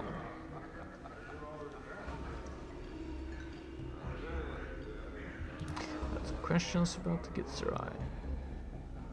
You seem to place a special emphasis on knowing. Why?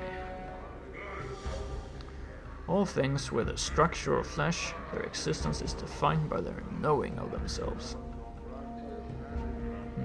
And if a man does not know himself? When a mind does not know itself, it is flawed. When a mind is flawed, the man is flawed. When a man is flawed, that which he touches is flawed. Dakon pauses.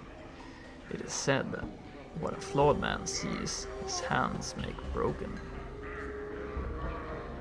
Do you know yourself? Dakon falls silent. His cold black eyes take on the same distance that you noticed when you first met him.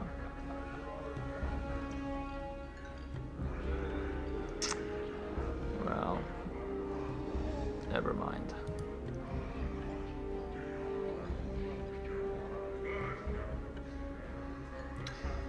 I wanted to ask you about your travels.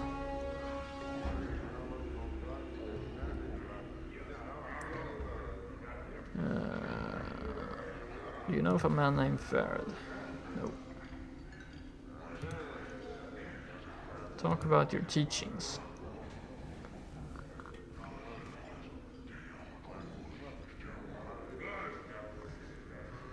Can you teach me anything about weaponcraft, Dakon? Dakon shakes his head. I can redirect one towards the craft of war, but I cannot advance their skill. My weapons are not of steel, but of will and of knowing of the self. Very well, if I ever need to resume the fighter profession, I'll ask you. I had some other questions, okay?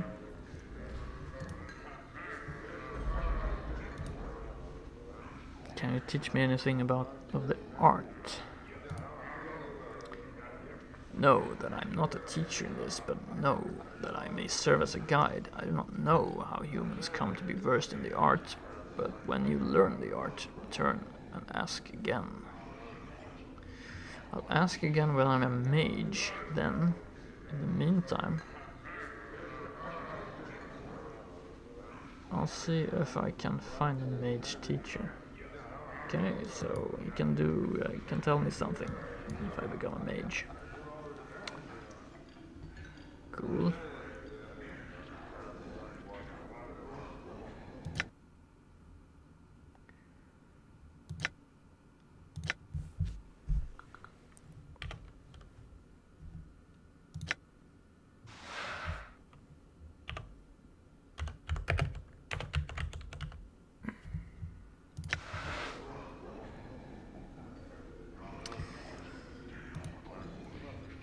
Done.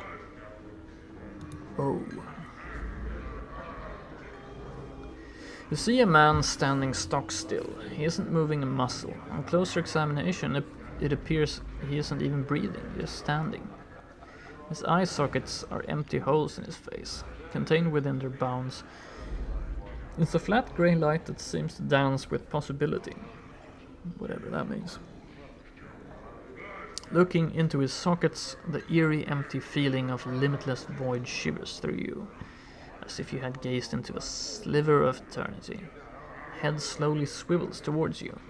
You notice that no muscles appear to move under his skin as he turns, and he speaks in a pure bell-like tone. Well met, wanderer. You have forgotten again, haven't you?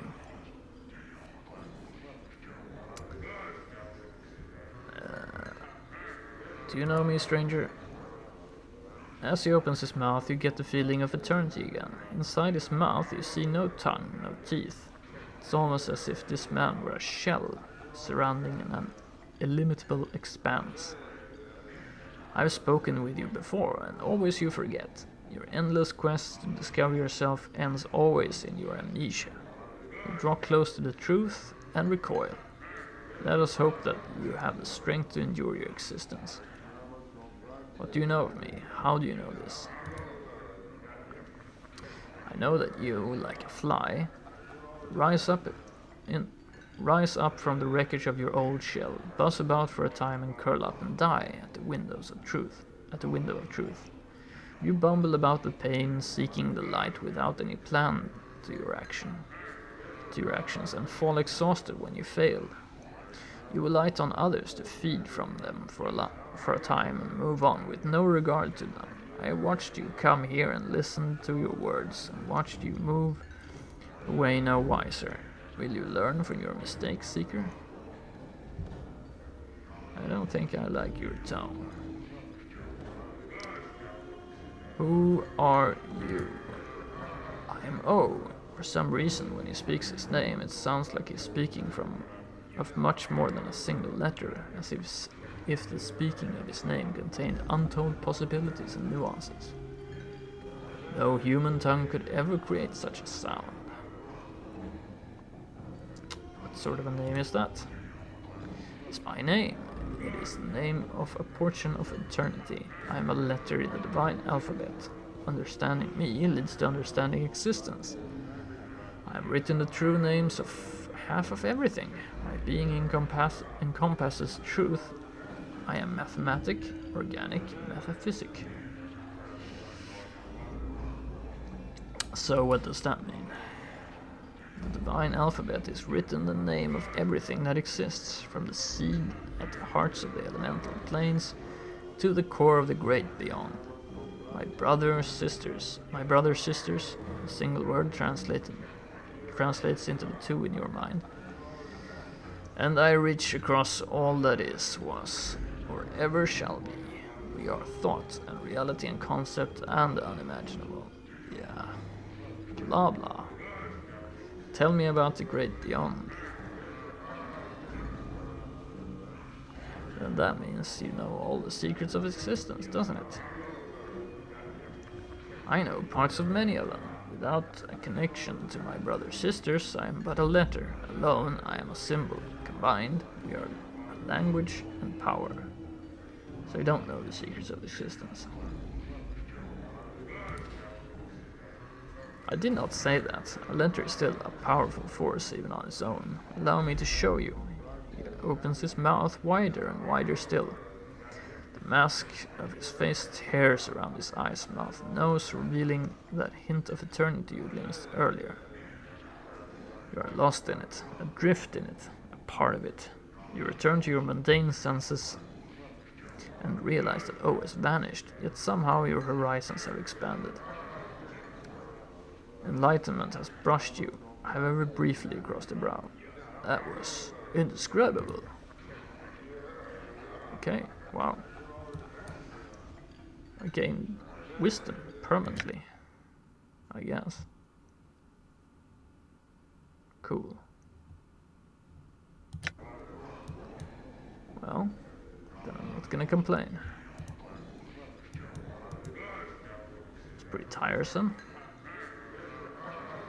Mercy killers and a Thelgrim. Ilquix. You see a short rotund man with a perplexed expression on his face. From the lines on his loose skin, it looks like it's not too uncommon. What? He carries a flagon of ale that looks like it's in the process of being emptied, rapidly. In between swallows, he speaks in a gentle voice, so quiet that you can barely hear his words. Hello, traveler. My name is Ilquix. Can I be of some assistance to you? Yes. Who are you? I'm but a humble man with a slight flowery poetical bent and a tendency towards the supernatural. I regret that I have none of my supplies here, or I should be most eager to teach you the ways of power. Perhaps some later time. Yes. Can you tell me about this place? This place, Smoldering Corpse Tavern, a fine establishment with a fine owner. Bacchus is a true gentleman, and ambitious to increase his standing to boot. These, I feel, are the most useful qualities one can possess. They drive people. I had some more questions. Nothing, actually. Let's talk to Bacchus.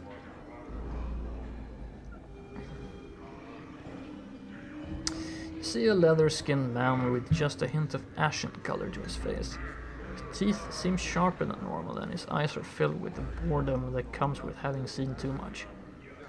His voice is nasal and clipped. You again, huh? What do you want this time? You again? What do you mean? Yeah, you again. You got a hearing problem or something now? You was in here about 15 years ago. Got all bubbed up, smashed up the place, and left a pile of coin that wasn't enough to pay for the damages. So you plucked up your own bleeding eyeball and tells me you'll be back to reclaim it when you got 200 coins together. 15 years of interest, you got about 500 coins. You got about 500 coins, you got the jink, pal, I got your eye. 500, that's ridiculous.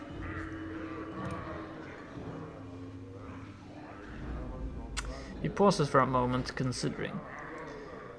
That it is. Tell you what, give me 300 and the eye is yours. Okay, an eyeball.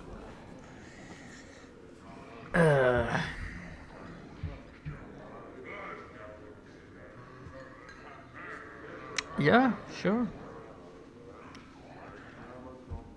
Give me an eyeball. It's a deal. He produces a darkened, wax-stoppered, wide-mouthed bottle from his pocket. You hear the sound of liquid sloshing around inside it, along with a heavier, squishier noise. Opening it, the stench of some sort of preservative agent nearly makes you gag. Floating in the viscid muck is an eyeball. You'd better figure out what you want to do with that. Now you've exposed it to the air, you might as well put a pickled egg in the jar for all the good it'll do you. Make up your mind, Cutter. Pickled egg or not.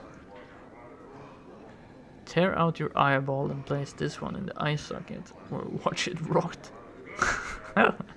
What kind of a choice is that? Oh, this game. Yeah, okay. Why not? I left it here for a reason, I guess. With a moment's hesitation, you reach into your socket and pop your eye into the palm of your hand. The bartender helpfully severs the optic nerve and directs your hand to the jar of goo that sits on the bar. You deposit your eye in the preservative, wrap your fingers around the old one, and slide it into your empty socket. The pain of this entire operation is incredible. After a moment, though, you can feel the optic nerve reattaching itself to this new eye.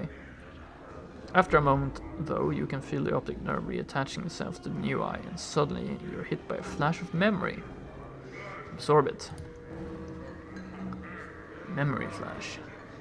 A vast expanse of chaotic, ever-changing wasteland stretching before you. A group of humanoid vultures plummeting toward you, cruel weapons ready to strike, and your own shining blade clutched tight in your fist. Memory flash. 3 tufts surround you in the colors of an enemy you can't quite place. Long daggers glisten in their hands, and the light glints cruelly from their exposed teeth. You glance at your scarred hands and know that soon they'll be covered in blood. An enormous frog-like creature comes bounding over, through, under chaos stuff, headed for you, with a mouth full of teeth. You hurl your javelin through the shifting matter and pin the creature to a sudden stone plinth. You have recalled some of your lost fighting skills. Okay. Ask more questions of Barkus. What was that?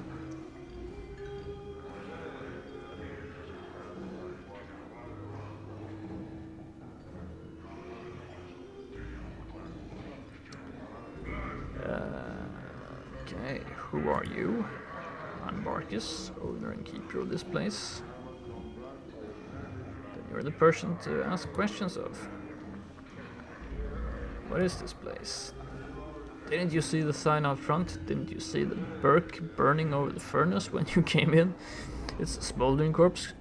It's a smoldering corpse cutter. Best damn bub house in Sigil. At least it's the best damn bub house in this part of the hive, which makes it one of the best in Sigil. Hell, they got fancy places with plants and such at the ladies' ward, and they got fiendish taverns salted around the rest of the hive, but none of them got the character of the smoldering corpse. Who is the corpse, anyway? Yeah, him, Ignis, he used to be a flame wizard, burned down pieces of the hive and got himself scragged by a bunch of other mages. You want to know more about him, go talk to Drusilla. Yeah. I'm looking for Farad. He turns and spits on the floor. Farad? Pah. You may as well just turn your back and let him sink a dagger in it. Though from the looks of you, you already have. If you're dead set on finding Farad, pardon the pun, talk to Eber Creekness over there. Creekness over there, he should know something about you, yeah.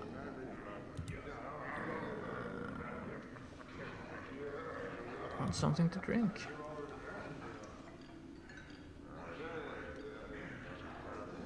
What do you want? We got your basic beer for a coin, bitters 2, mead for 4, we got water straight from the element, plain for 8 coins. We got Arborine, Fire Wine, and Fire Seeds for 10, Cursed Heart Wine for 8, and Bator's Own Whiskey for 20. Nothing. Changed my mind. Okay. Okay, what's this? Good as done. Garen and Athelgrim. Let's talk to this guy. Why are you way over there?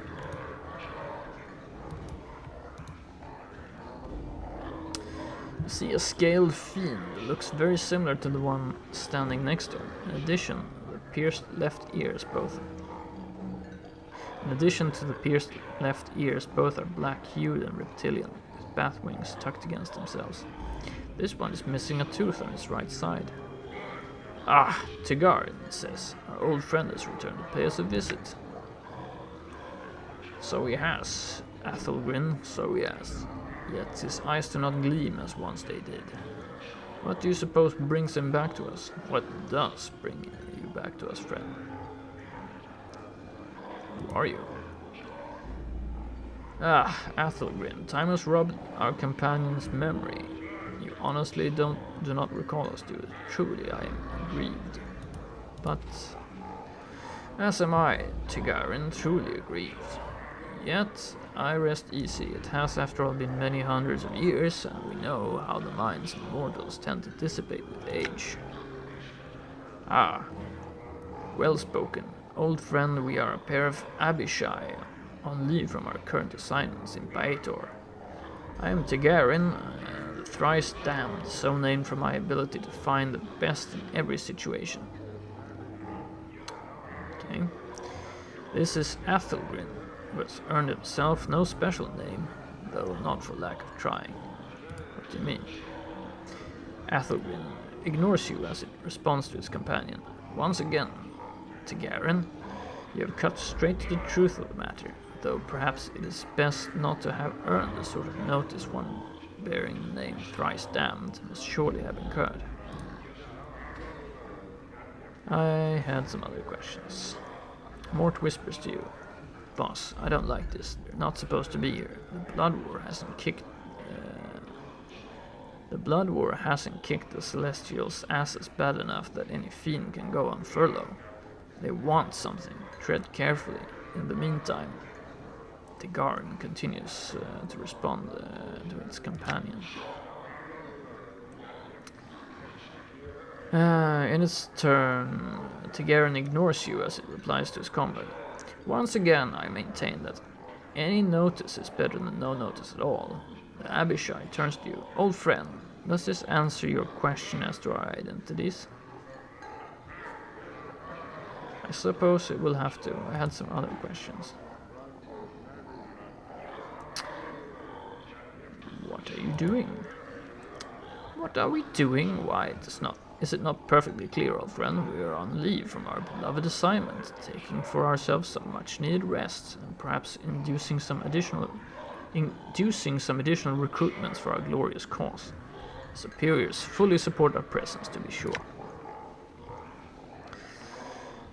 In a more immediate sense, we are taking our entertainment in this delightful establishment, and of course we are celebrating the return of our old friend. However, stench of the breezes, which occasionally waft the scent of goodness in the door, debases us somewhat, leaving us physically, mentally, and spiritually weaker. Fortunately, the air in this ward of the city carries a delicious tang of pain and supplication. Wouldn't you agree? Again, the fiend smiles broadly at you. Tell me about fiends. As we see it, there are two kinds of fiends, those who are correct and those who are not. Our side, that of the Batesu, is correct. The other side, that of the cursed, hated, chaotic Tanarari, is incorrect and must be exterminated. We hold the Tanari directly responsible for the Blood War. Were it not for them, we could have settled the lower planes in peace and wouldn't have had all this bother of fighting this wretched war. Nor would the unfortunate spillovers into other planes be such a cause for concern among the namby-pambying do-gooders.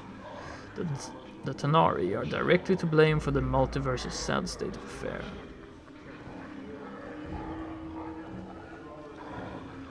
It's not really what I was asking. I wanted to know what differentiates you from them.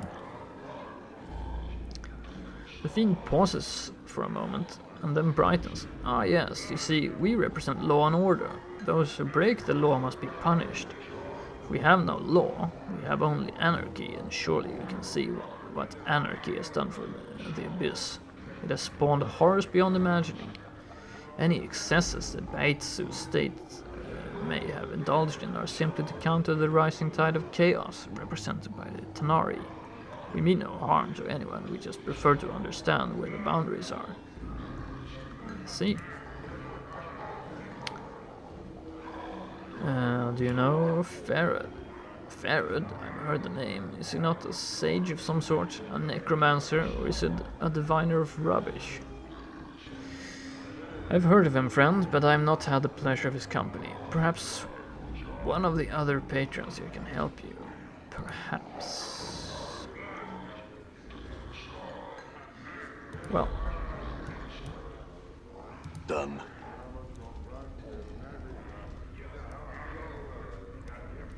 Done. I'm very curious as to what's happened.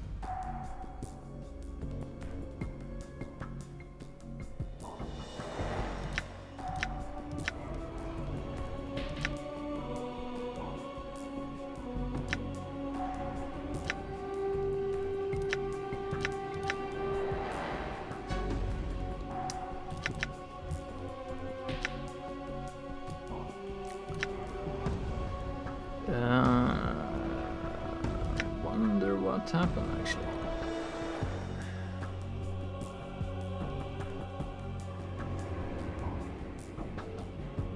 I got some kind of bonus or something happened when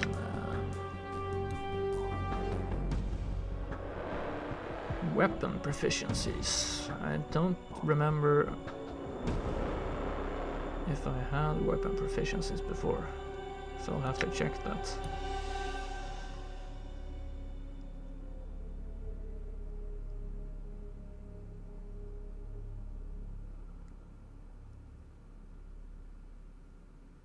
Anyway, I got some kind of level up there. Eyeball.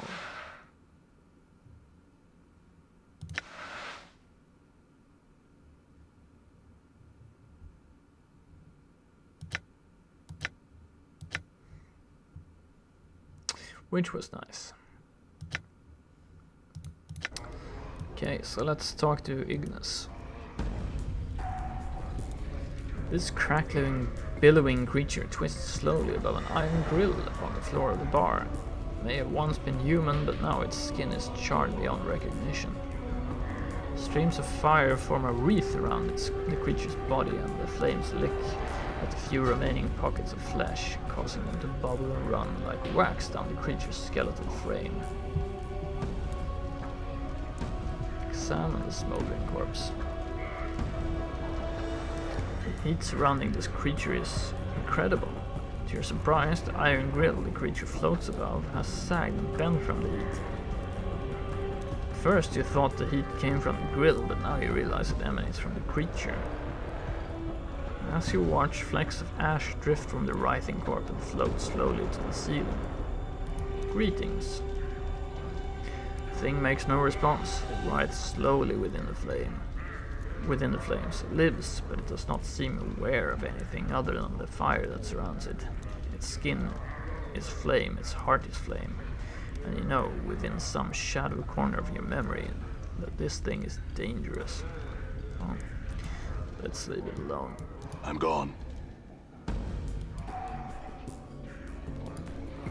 Nice, so we got third member of the party. So, okay, another bar. Feels like it takes like an hour every time you go into a bar. There's some building where there's lots of NPCs. Okay, yeah, good. Which is, you know, the dialogue is really nice, and it's, but if you're, there's such a concentration of characters, so if you're like me, you play pretty meticulously, you want to investigate everything,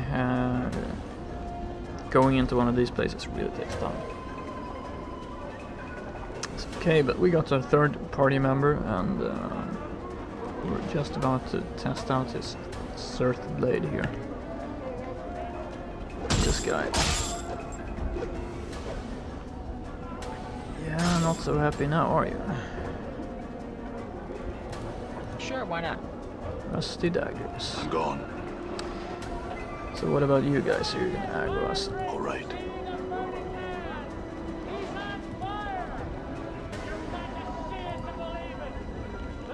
Greetings, thug. Farewell.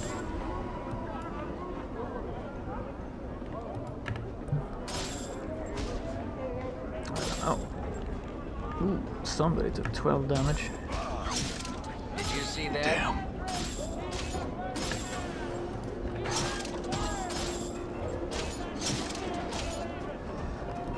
Well, I don't know. They're not a difficult combat, but...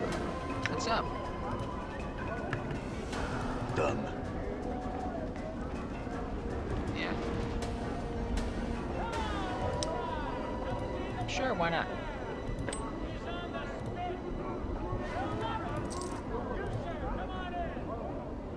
not charm. Done.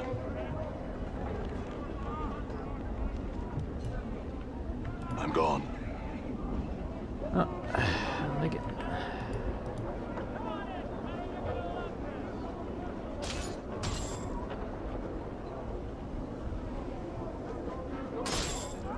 Damn it.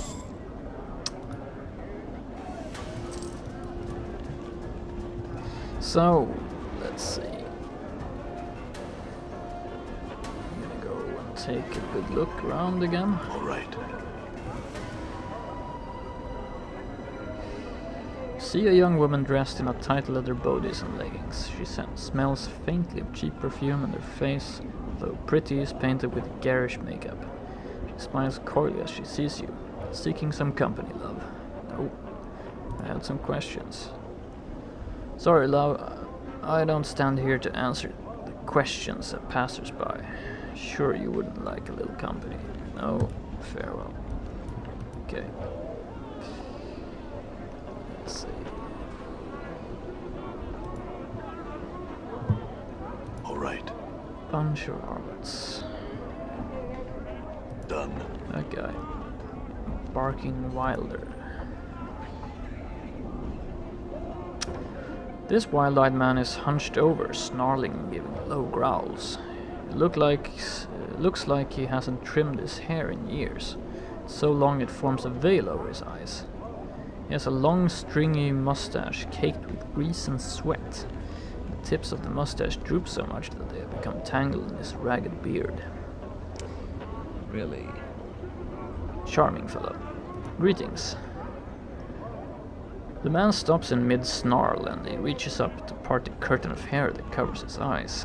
As his withered hand pulls away his dirty locks, several strange puce-colored bugs fall from his hair and scatter across the cobbles. Behind the cloak of hair, the man's flesh is moon-pale and creased with wrinkles. His thick, bushy eyebrows form a V as he stares at you. Hand my take the moonfly to. Take your hand and fly to the moon? Not today, my friend. Not today, I had some questions.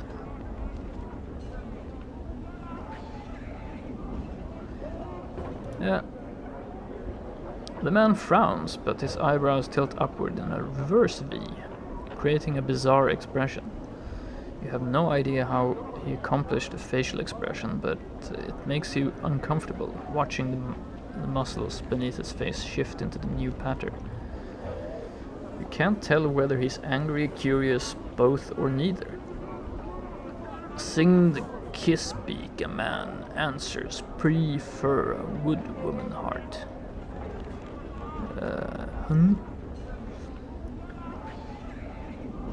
A single kiss speaks a woman's heart, but a man's answer is what you would prefer. Very well.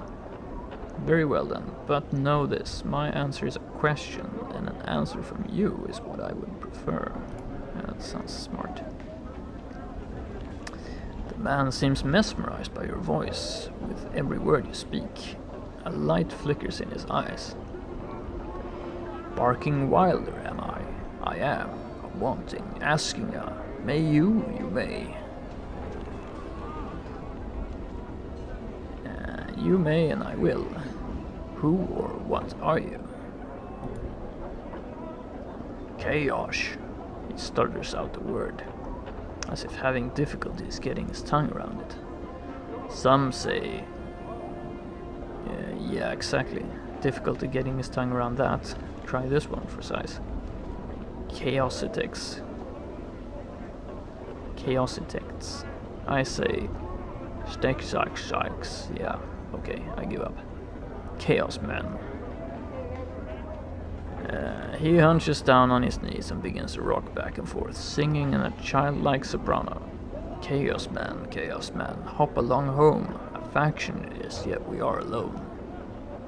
Okay, so you are one of the Chaos Men. Chaos Men. Where did we read about that before? Very well, I had some other questions. He claps his hands delightedly like a child at a festival, then gives a howling shout. Question!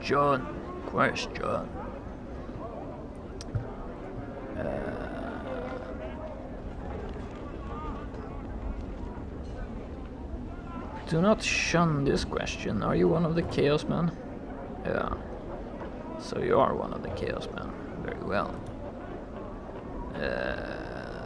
I'm looking for a man named Farad. You know him? Barking Wilder shrugs, then responds in a sing-song voice. Farad? Not fair, not odd. Lost not, help not. growls to himself as if to clear his throat. Maybe you lose him first, then ask me, then fair odds it will be. To lose him, I'd have to find him first. I had some other question. I'm looking for a lost journal. Do you know where I might find one? Oh. That's a bit surprising. He frowns, squints his eyes shut, then opens them back up. When he speaks again, his voice is level and straightforward. It's like a different, saner person is speaking. The effect is eerie. More than one lost. More than one must you find. Each part of you had one, so more than one must you find. He blinks and shakes his head for a moment, as if surprised at himself, then chuckles uneasily. Can you tell me where at least one of them is? Updated my journal. It looks like he's about to object, but then suddenly his left fist comes up and smacks him in the temple. He howls in response, then suddenly stops blinking. One is in a cupboard in your guest room in the Hall of the Sensates, and another is on the walls of a tomb sealed deep beneath the city, where the stones weep. The others are... Before he can finish, his right fist comes up and smashes him in the face, causing him to howl again. He blinks and shakes his head for a moment, as if surprised at himself, then smiles uneasily. The Hall of the Sensates, where's that? Barking Wilder holds up his hands. He doesn't seem to recall what he just said. You said one was in a sarcophagus beneath the city. Where? Barking Wilder looks frightened for a moment, then points upward with a hopeful expression. There? He gulps. He doesn't seem to know, and for some reason you believe him. Where are those other journals you mentioned?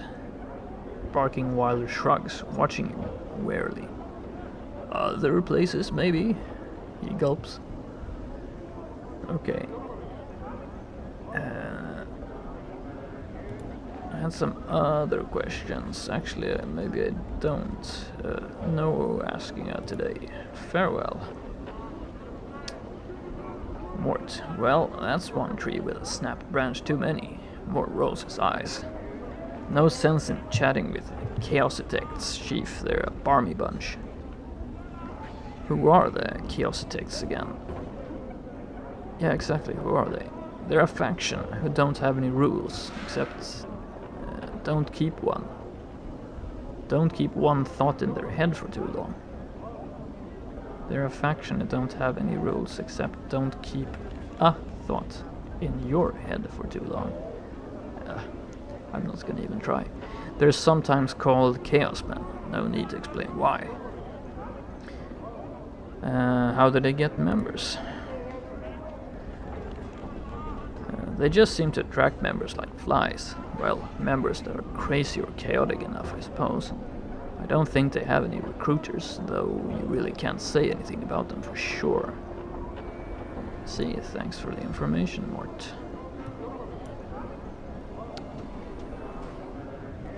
Well, here we go again.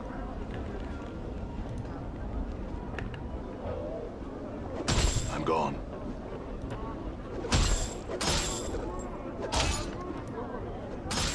Die. Here we go again.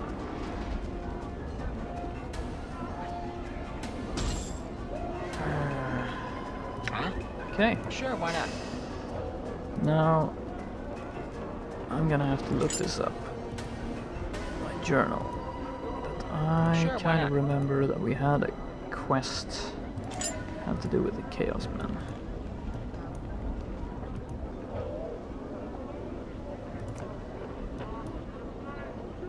So let's check that journal. Quest.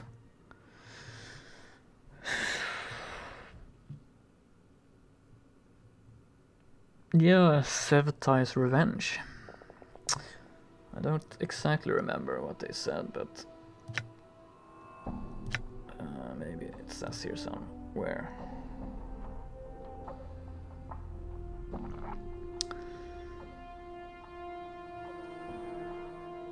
Yeah, here we go. I ran into a strange woman, Sevtai, by the Dustman Memorial outside the mortuary. She was mourning the death of her three sisters who had been attacked by a group of Chaos Men called the Starved Dogs Barking. She asked me to kill 3 of their number, and I agreed. She said they could be found in a high block south of the memorial, past the south gate. So that could be here.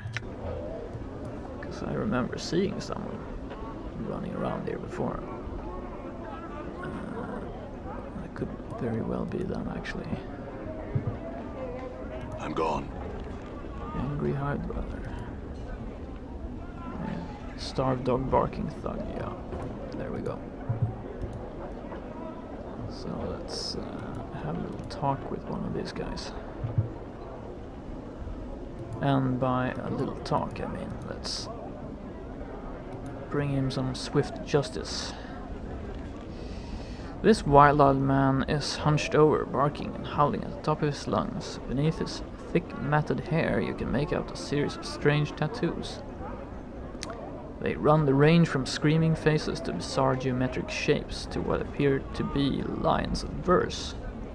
He's almost naked, but the dirt and filth covering him gives him the semblance of modesty. Greetings.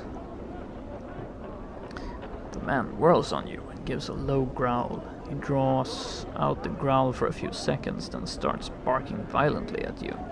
In the distance you can hear answering barks. I said greetings. The man's barking ends with a snarl and he leaps at you. If this is how you want to die, Wolfman. Yes, probably it is. Okay. Sure, why not? Yeah, we should watch it a bit. I'm hurt.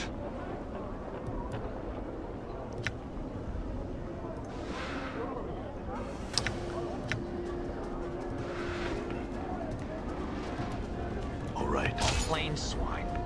What? I'm gone. Seems a bit tougher, this guy.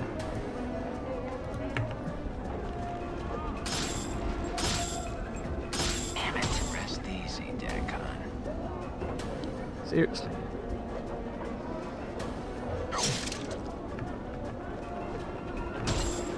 I guess they were a lot tougher.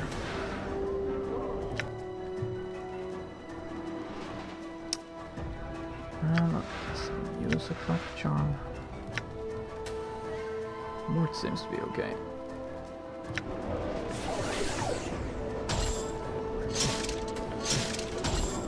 Damn it.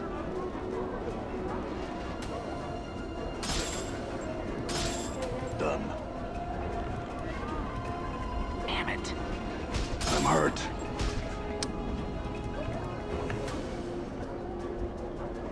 My jaw is hanging on by a thread. Would you give me a hand here?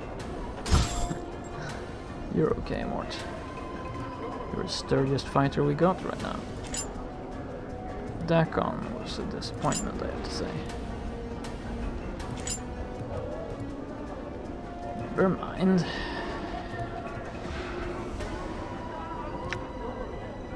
He's dead.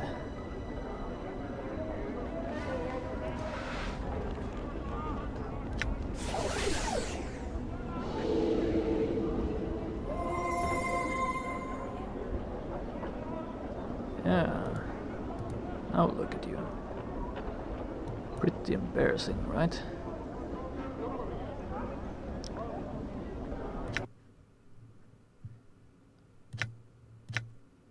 Yeah, we're all pretty low on health.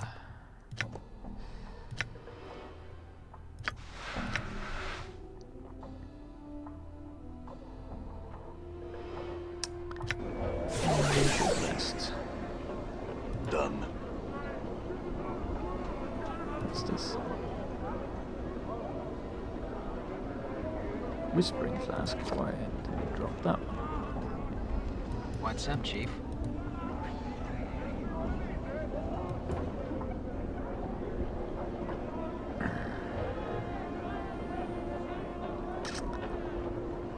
Okay, so where can we rest? What time is it anyway? 4:21 p.m. Let's just avoid any thugs. All right.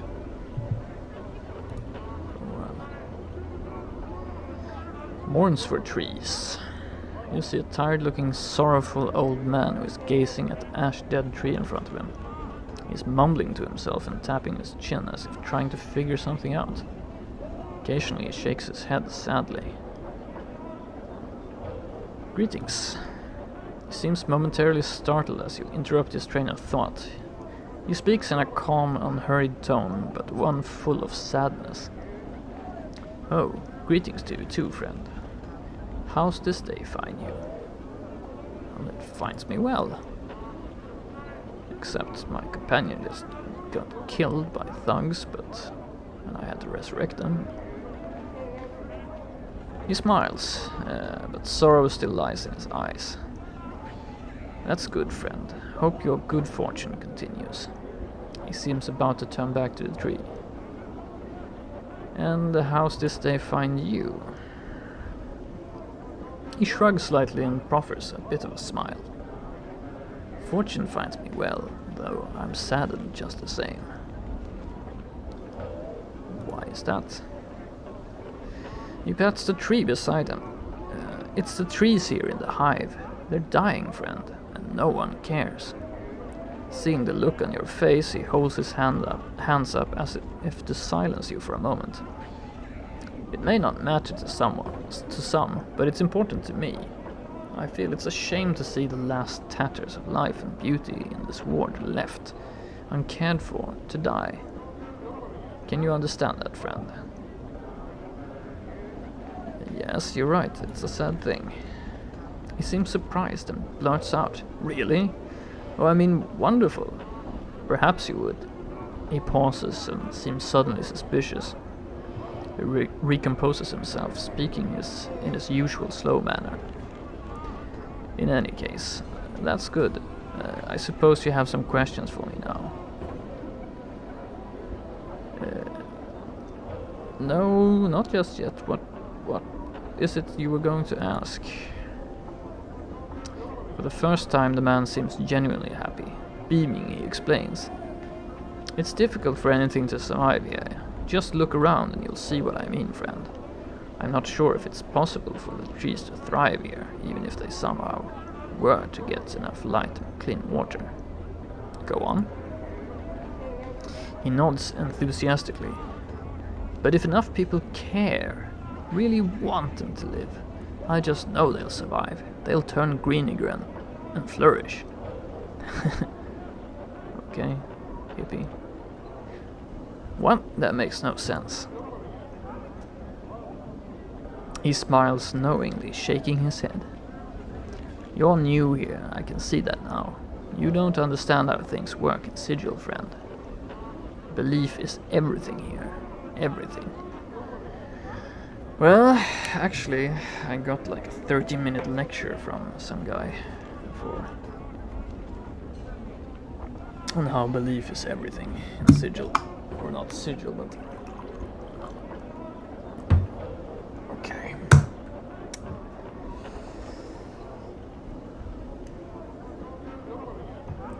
You could be right. I am right, I'm certain of it. A sense of conviction surrounds him like an aura. He seems so unlike the man you first spoke to. That's all I'd ask of you, friend. Just care for them, hope for their recovery. In time, should enough people want it, it will come to pass. Can you do that for me, friend? Nope, I had some questions. Truth. Yes, I'll help. Experience. Excellent, my friend. Excellent. I thank you. You've given me back my confidence, my purpose. Perhaps I can find others like you who will listen. Perhaps will make a difference. What about your companions, friend? Would you speak to them on my behalf? Mort, what do you think? Huh? Oh yeah, Chief, sure, whatever you say. I'm serious, Mort. Can you make the effort? Mort looks at you for a while, silently, then nods. Yeah, I can. If it's that important to you, I'll do it. Thanks. Back on. Could you help this man? Like you helped yourself by being beaten to death? One finds your request most intriguing. Trees in the hive, like cities in limbo. They would stand as a testament to the will of the people not to bow to that which would surround and devour them. To take what has been thrust upon them or left behind and make good of it. I too will care for these trees. Thanks, I had some questions. Mourns for trees. Any change in the trees yet? Yes, friend, there has been. It's so slight you can barely see it, but look, fresh sap from the trunk. And a handful of new buds. It's only a matter of time now. I thank you again for giving me hope once more. I thank my companions for bringing me this experience. My pleasure. I had some questions. Who are you? I'm called Mournful Trees by the people of your friends. Yes, I kind of saw your name tag. What can you tell me about this place? It's the worst Sigil has to offer, friend. Not much else to say about it. He smiled sadly.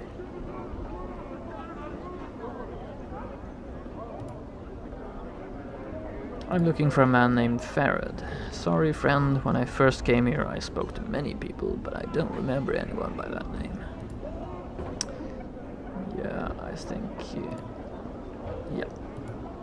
we're done with him. Done.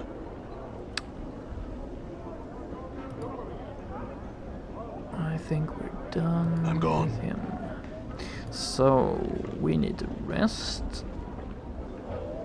So maybe we should go back right. to... Yeah, All right. before we get ambushed by hive thugs. So actually, let's go back to this area here. Ulster Crutch will be telling his copper about now. I've never seen something so ugly if not. Sigil day it is. All right. Thugs. Let's avoid them. All right. I'm gone. Ingress, I don't remember her. All right. You see a haggard woman wrapped in rags. Her hair is disheveled and dirty, and her complexion is extremely dark. Burns cover her arms, and her right hand is a fused lump of flesh. It looks melted like wax exposed to a great heat. Nice. Greetings. Updated my journal. What is it you want of me? The woman's accent is thick, and you're having difficulty making out what she is saying. You wanted me to leave? Not leaving the city, so I'm not. I can't. I tried. It's not a city, it's a prison. It's everywhere. Everywhere. There's worlds. There's... Her eyes gleam madly. Plains that be sinking sands. Fields thirsty nettles be. Sightless worlds where your limbs are given life and hate. Cities of dust whose people are dust and whisper ash. A house without doors, the twilight lands, the singing winds. She starts to sob quietly, but she seems all out of tears. And shadows, the terrible shadows there be. Where are these places? Where's them places? She flings the lump of her right hand in an arc, gesturing at the cityscape. They's all here be. Doors here to everywhere. Doors? Because I haven't talked to anyone. So I don't know what you're talking about. You're not knowing this? She squints at you and her teeth start chattering. Tell you I will. Beware every space you walk through or touch in this thrice cursed city. Doors, gates, arches, windows, picture frames. Open mouth of a statue, the spaces between shelves.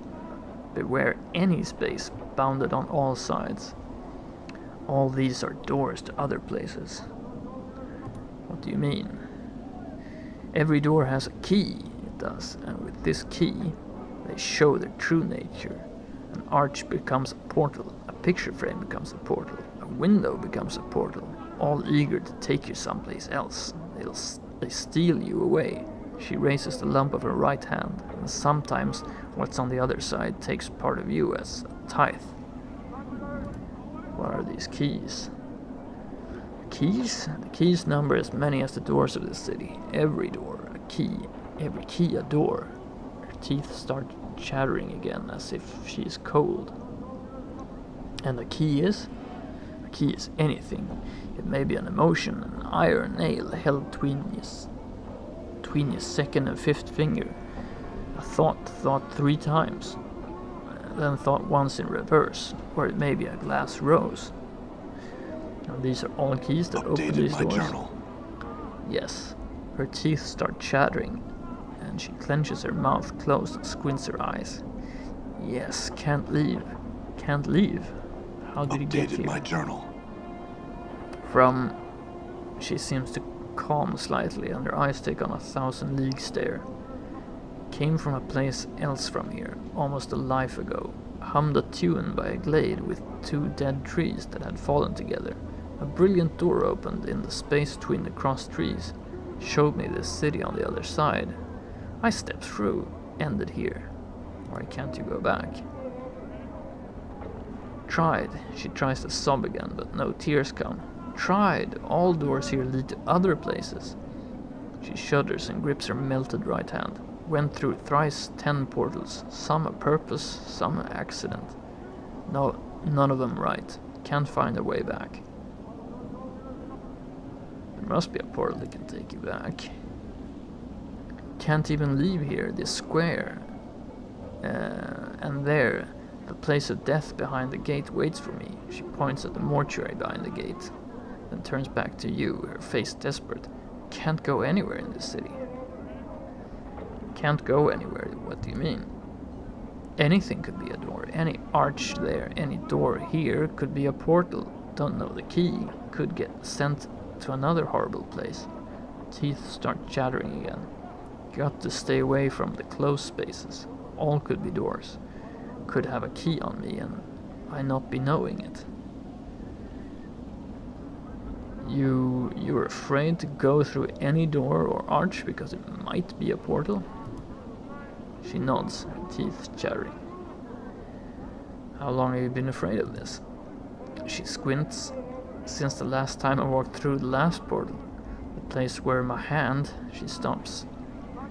Since my 10th turning, I'm in on my 4th 10th turning that now. Her teeth begin chattering again. 30 years? You haven't walked through any door for 30 years? Her vision seems to clear slightly. She looks up at you, her teeth still chattering. If you got here, there must be a portal that can take you back. It's only a matter of finding it. To be too afraid to walk through any door. Yeah, if you got here, there must be a portal that can take you back. She smiles. Her teeth aren't chattering because she is cold. They are moving around inside her mouth, her gums twisting as the teeth shift about. They rise and recede as you watch, chattering as they rattle against each other. What? She hisses at you. Only takes one portal you step through, accident, to drive the fear into you. I went through thrice 10, lost my hand, burned my flesh, and lost my sense. She looks at her feet. No more. No more. I'm sorry. If I can find some means to help you, I will.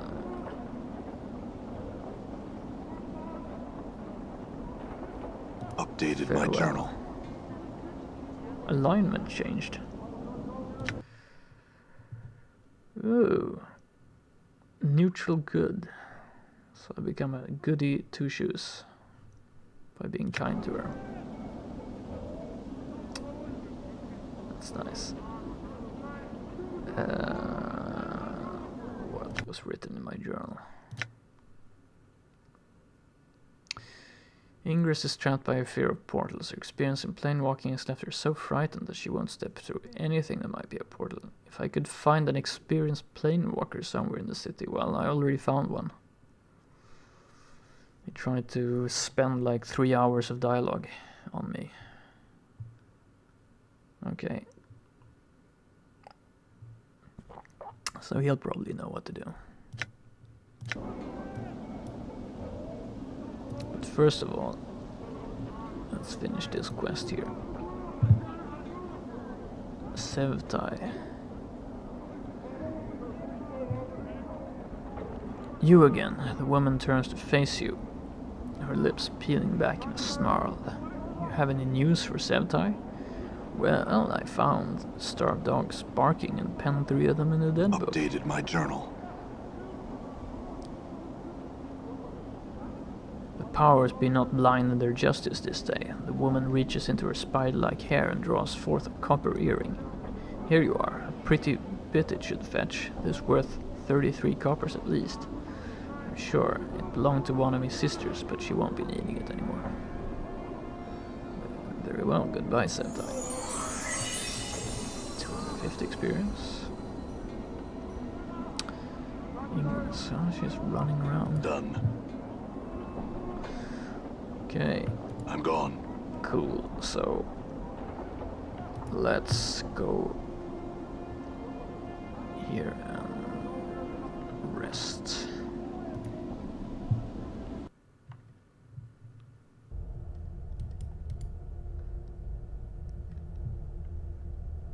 Let's rest a bit.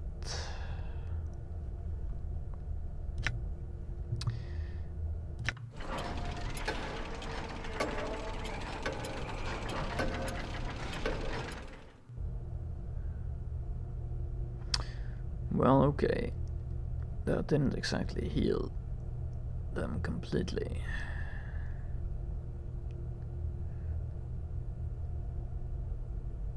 And still 1 AM, so I guess I could rest twice. Also, I want to check. Yeah, I get my ability to raise dead back. I don't know if there's any like really negative aspect to resurrecting my party members if they lose experience or anything. I don't know.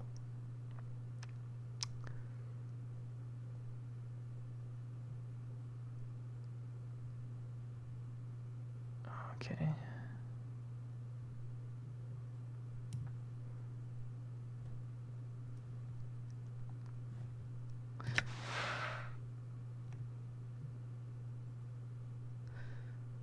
Number of kills, number of deaths we should have also.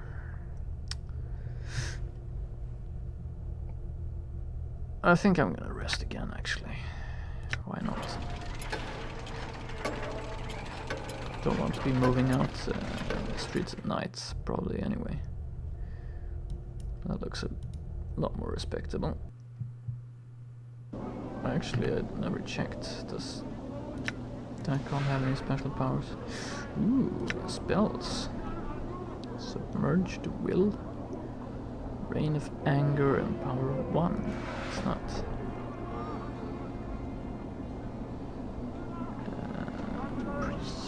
Mage spellbook. Here we go. Okay, how does this work?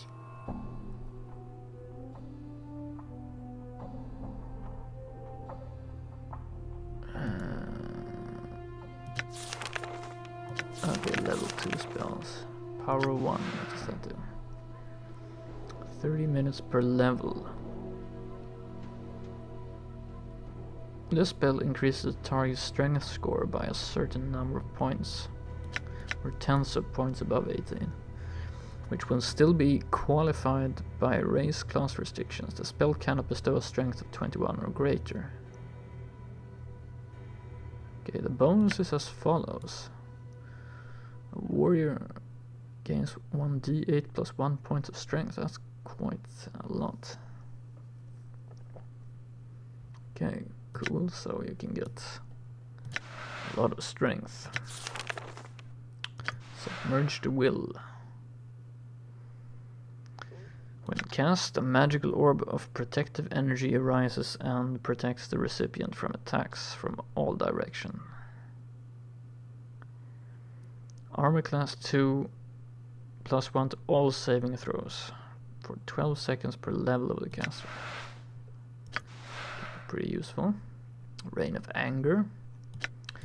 This spell summons a magical missile that strikes its target unerringly for 3 to 6 points of damage with no saving throw possible. In addition, the caster gains 1 extra missile for every 2 levels, for a total of 5 missiles at level 9. Yeah, that's also pretty. Scripture of Steel. Scripture of Steel grants +1 to hit and +1 to saves to all creatures that are friendly to the caster in a 50 feet radius from the casting point.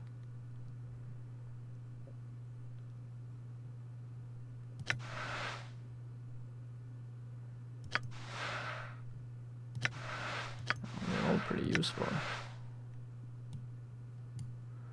So how do I memorize spells?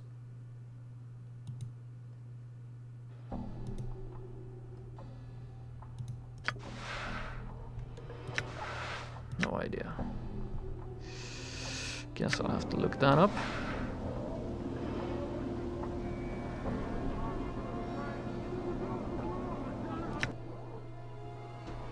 Okay, but good to know. He has spells I can use.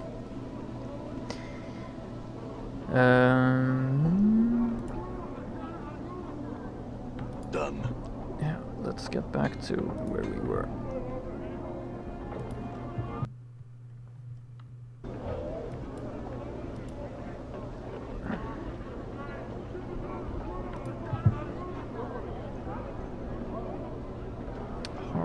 Angry High Dweller. All right. Okay. This panic-stricken young woman runs up to you, breathless, tears streaming down her face. Please, sir, you got to help me stop them. They'll kill each other, they will. What's going on? This is my brother and my lover. They're fighting. There's just harsh words now, but I just know they'll be bleeding each other in a moment. Please help me stop them, I beg of you. Yes, I'm a goody two-shoes. I'll speak to them right now. 1,000 thanks, blood. They're right over there. Okay. Let's calm the situation down. Kill you.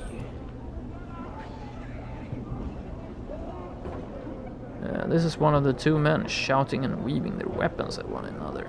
It seems as if at any moment they'll leap at each other's throats. Greetings. The man, face reddened from the exertion of hurling curses at his foe, whirls to face you.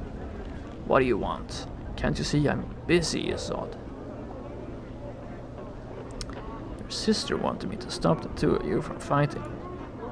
The man suddenly becomes silent. Liz called for you. I don't know who you are, Burke, but I don't see how you plans on stopping us. By beating you both bloody if I have to. No. Look, Elise doesn't want to see either of you hurt. Can't you take care of whatever the problem is without scaring the wits out of her? The man furrows his brow for a moment, then nods his head. You're right, Cutter. Here I was trying to protect her interest, and then I go and ignore her bleeding. He sighs. Guess I'll work things out with this sod some other way. Glad you see things that way. Farewell. Well, that was easy enough.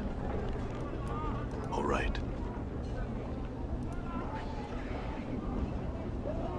I thank you, Cutter, for stopping that fight. I was so afraid one of them would kill the other, and I'd hate to lose either me brother or me dear Maith. It was my pleasure to help, because I'm a goody two-shoes, so... Maith. Elise's lover nods at you and smiles. Thanks for breaking up that fight. You're a decent enough Cutter. Tabby sure. Pirate lingo. Okay, here we go again.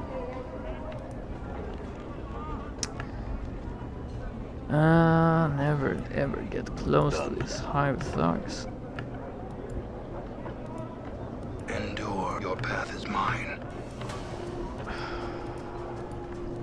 Why is it always...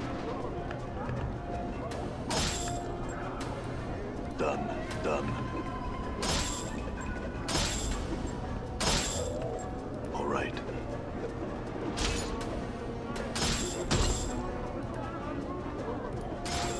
All right. Damn it. I hear your words.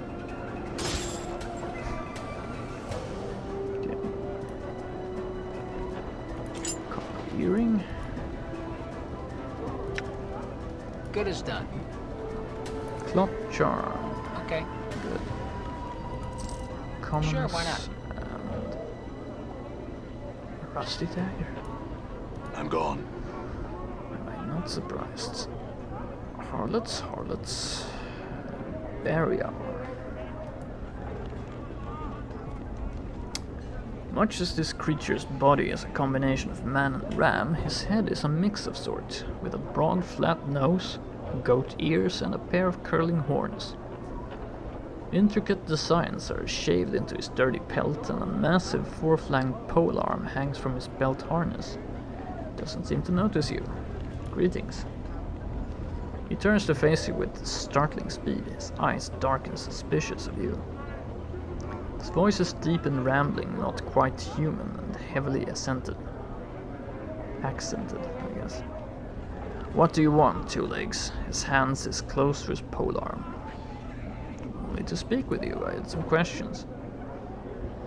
Seems to calm down. His hand hand drops away from his weapon. He still keeps a certain distance from you, however. What do you want? What do you wish to ask me? Why were you so wary of me? He seems sad for a moment. This place, a wretched, unclean place, is full of unfriendly, sometimes desperate people. Not the best place for visiting Barrier. Two Legs. He shrugs. I have business here, and so here I am. Visiting? You do not live here? The Barrier shakes his head, laughing. Oh no, Two Legs. No Barrier will live in this. Where are you from? From the plains of Isgard. I'm not gonna continue that dialect, my god. From the plains of Isgard, Two Legs. They are my home. He smiles in fond recollection, as if warmed by the memory. What sort of business are you here for? Another time, Two Legs. If we ever meet in a happier place, I shall tell you about it. Well, let me ask you something else then. Tell me about the city. Tell me about the slums around us, okay? He looks at you curiously. What is it you wish to know about them exactly? Well, do you know someone named Farad? I know few people here, Two Legs. As Farad is not one of them. A friend of yours? I don't know, really. I'm missing a journal. Have you seen one, or do you know where I might find one? He simply shakes his head. No, Two Legs. Nothing like that. Okay. Can you tell me about the Lady of Pain? The lady. He looks around as to see if anyone's overheard.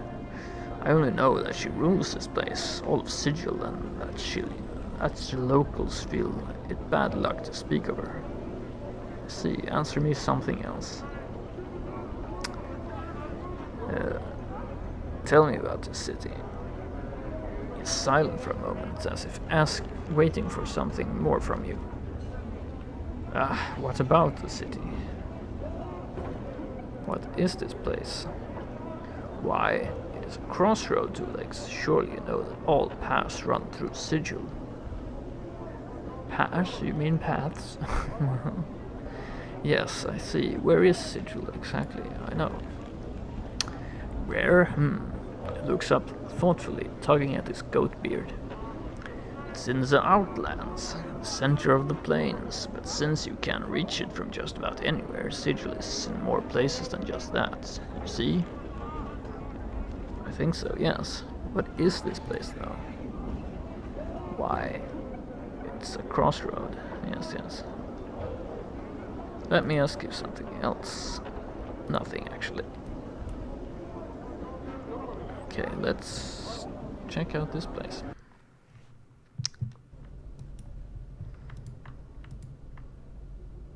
All right. Okay.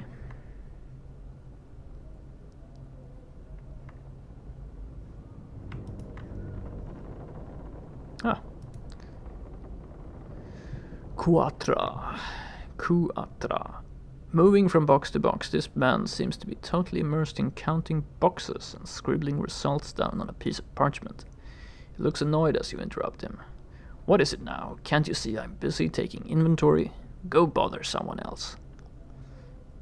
I didn't mean to interrupt. Farewell. Okay, obviously we're not supposed to be here.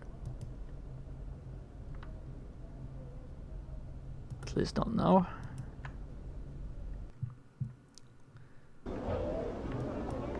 I wish my party members regenerated the same way as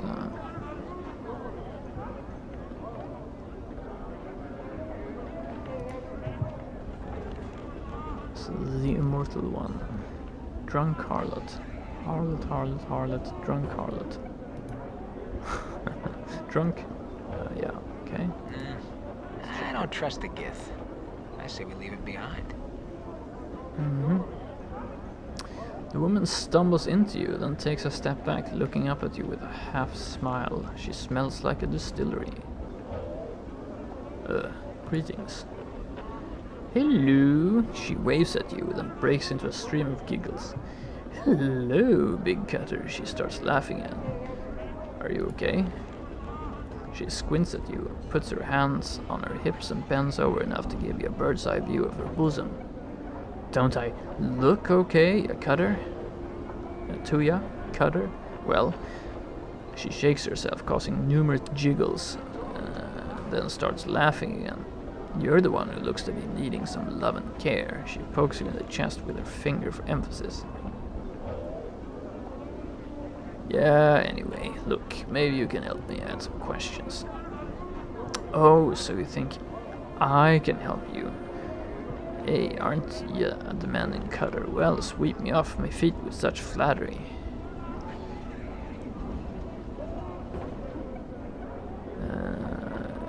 Can you tell me about the city?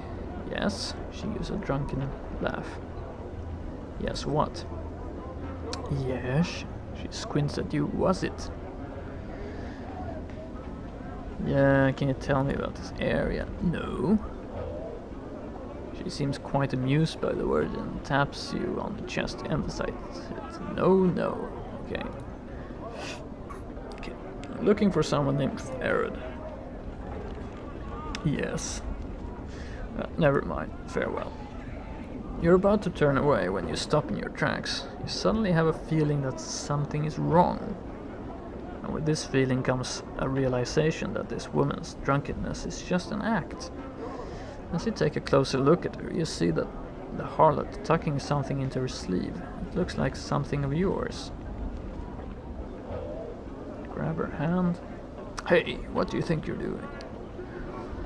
Bait the woman into pickpocketing you again and observe her technique. Attack her or ignore the incident.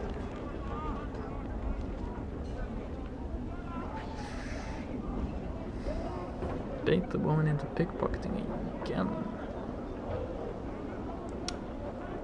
Well, I'm no thief, but I guess can't hurt. Oh, 1250 XP. That's nice. You lean in close, laughing along with her, and you watch as her hand darts to your purse again. Her technique seems to be distracting the mark with her drunken chatter and her bosom, while she lifts the coins from his purse. The sleeves of her dress look to be long and baggy on purpose to hide any stolen items quickly. You make a mental note of her technique, even as her hands make another grab for your purse. Well, I never succeed in grabbing people, do I?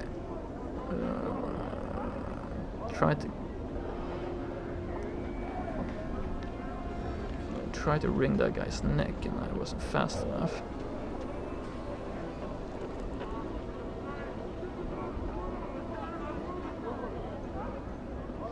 Hey, what do you think you're doing? The woman's drunk expression evaporates and she starts screaming at the top of her lungs. Alright then. Right. Damn. Well. Mort, will you do the honors? Stiletto.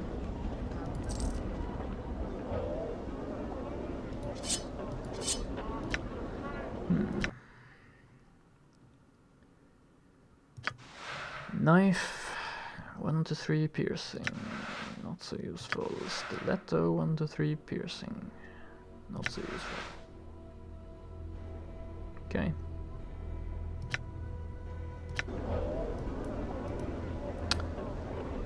Too bad. Pickpocket. I'm gone. I guess we'll go through this gate.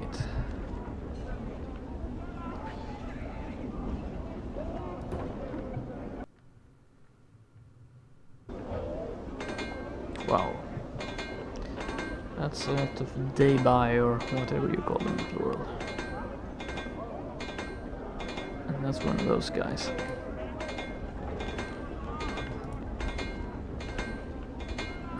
All right.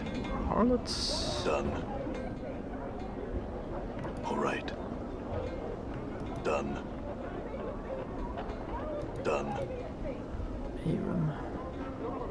This old woman stands silently by the wall, staring off into the distance. She seems to be unconcerned with the flow of traffic around her and clutches a wooden pole from which dozens of small fish are dangling. Greetings. Oh, hello, sir. She squints at you for a moment, trying to discern your identity. Oh my! Here I was thinking ye one of me regular customers. She proffers her fishbowl. Tuna, sir? Mackerel? Sea cucumber? No fish, thanks. I had some questions. Her mouth presses down into a tight-lipped frown and she stares off over your shoulder. Look behind you to see what she's staring at. I think that might be a bad idea. That's it. You can see nothing of interest behind you. As you turn back to her, you catch her looking at you. She looks away quickly, resuming her staring off into the distance once more. What? Do I look familiar to you?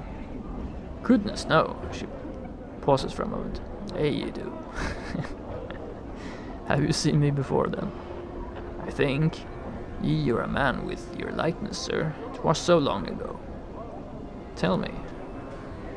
Well, sir, you see, my sight's not so good now. Wasn't back then either, but I thought I saw you walking past with a small group trailing along behind you. What did these people look like? It's hard to say, sir. It was so long ago and you walked by so quick-like, but I remember now the way you held your head up. There was a woman following you, trying to stop you, trying to get you to turn around, speak to her, but you pushed her away. What happened then? Beautiful woman she was, looked so sad, so angry all at once. She stood there for a moment, then followed along behind you just the same, hustling to catch up. You said there was a group. Who else was there? She shrugs. There was at least 2 other gentlemen with you, sir. The only one I remember too clearly, though, was tall, thin, reeked of bub he did. I smelled him from across the way. Looked like he hadn't bathed in ages too. He followed you close, he did, and never said a word. Acted like the woman wasn't even there, even when she bumped against him, trying to stop you. That's all I remember, sir. Gave her some copper for her time. How much do you give the fishwife? Well, give her 20 coppers. She stares at the heaping handful of coins for a moment, as if unsure what to do. You hold them a bit closer, and she finally takes them, laughing uneasily. Oh my, why, thank you, sir. May the lady's shadow pass you over and fortune always find you. Please come and visit me anytime. Thanks. Ashmantle. He has a name, so let's talk to him then. You see a pale-faced dustman in long black robes. Unlike the dustman you saw in the mortuary, however, this man looks confused and is glancing about as if looking for something. When he spots you, he raises his hand to attract your attention. Greetings. The man seems relieved that you are speaking to him. He bows slightly. Thank you for hearing me, traveler. I'm known as Ashmantle, one of the Dustman sect. I was wondering if you could direct me. I don't know the area very well, and I'm looking for a certain establishment. A bar that those of my sect frequent. Do you know of such a place? You know, there's been talk that there's a pickpocket masquerading as a dustman around here. Maybe you know him. Sect? You're a dustman, don't you mean faction? Oh, the Dustman Bar. It's by the mortuary. Orient yourself by the mortuary front gate and walk directly southwest. You can't miss it.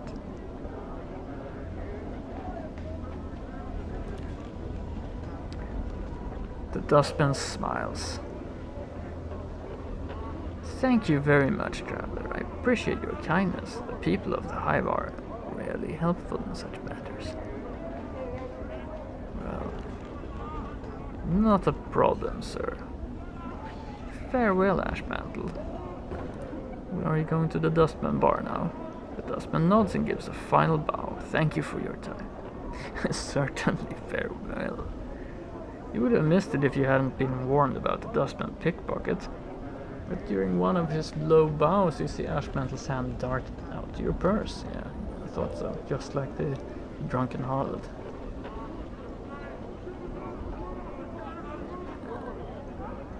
Allow Ashmantle to pick your pocket and observe his technique, yeah.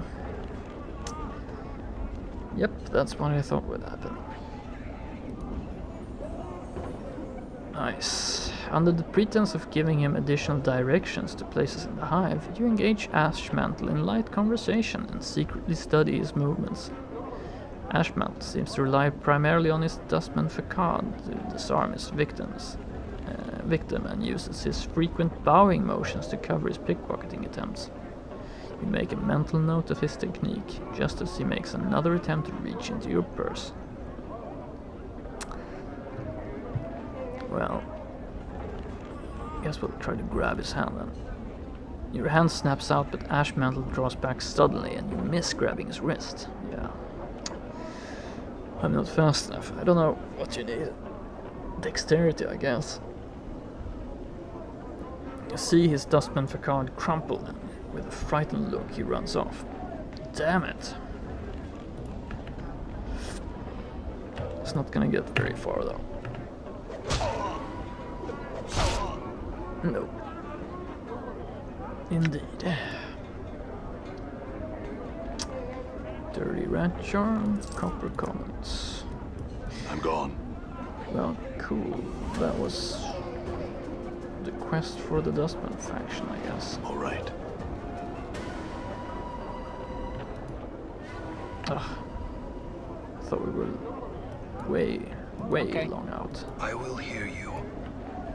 I'm gone. Shouldn't have been a problem. Croc sings true. All right. See that?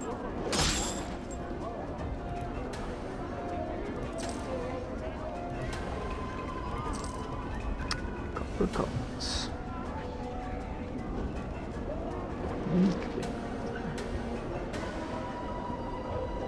Iron Knolls. This broad-shouldered woman is shuffling about amongst the huge beams lying on the street. She kicks at the beams with iron-shod boots. Every once in a while, she bends down and wrenches a nail from one of the boards with her bare hands. She holds each one up, appraising it, and drops it into a leather sling bag. Greetings. She straightens up, hearing your approach. She's smiling politely, but from her stance and the way her hand rests close to the hilt of the weapon, you can tell she's ready for trouble. You notice one of her eyes has a milky film over it. That's close enough there, Cutter. What do you need from me?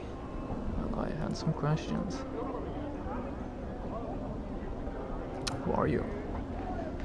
She pulls 3 nails from her sling bag, tossing them spinning into the air and catching them in her palm. Iron Knolls, they call me. She drops them back into her bag with a muffled clink. Why are you collecting the nails? I sell them to a man. Name a Hammer is in the lower ward. Maker of coffins he is. Tell me more of this Hammers. There's not much to say. He's a bit chatty, or he'll rattle his bone box till you're barmy if you let him. But a fair bargainer. He needs the nails, I need the jink, and that's about as far as it goes. Where's the lower ward? I used to know the way, I did, but the Daebus have changed the streets around again. Don't know how to get there now. I'll need to chart out a new path, but I figured the Daebus will straighten things out eventually. Does anyone else here scavenge nails? She grins and shakes her head. No one was clever enough or had the will to do it before me, and I've shoved off anyone who's tried to jump me clean since. She pats the long-bladed dagger hanging at her side lovingly. Good claim? Hey, that's what I call it. Honest labor's hard to come by in the hive, and I'm not about to let some sodden piker peel me off me work. I've sent more than one Burke running and howling, holding their guts in or off with the collectors if they were unlucky. Her dead eye gleamed maliciously. The hive knows this spot is Iron Knolls, it does. Is that how your eye was ruined?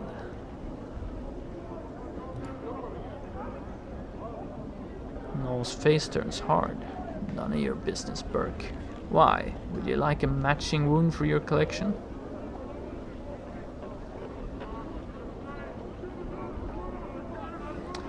No, not really.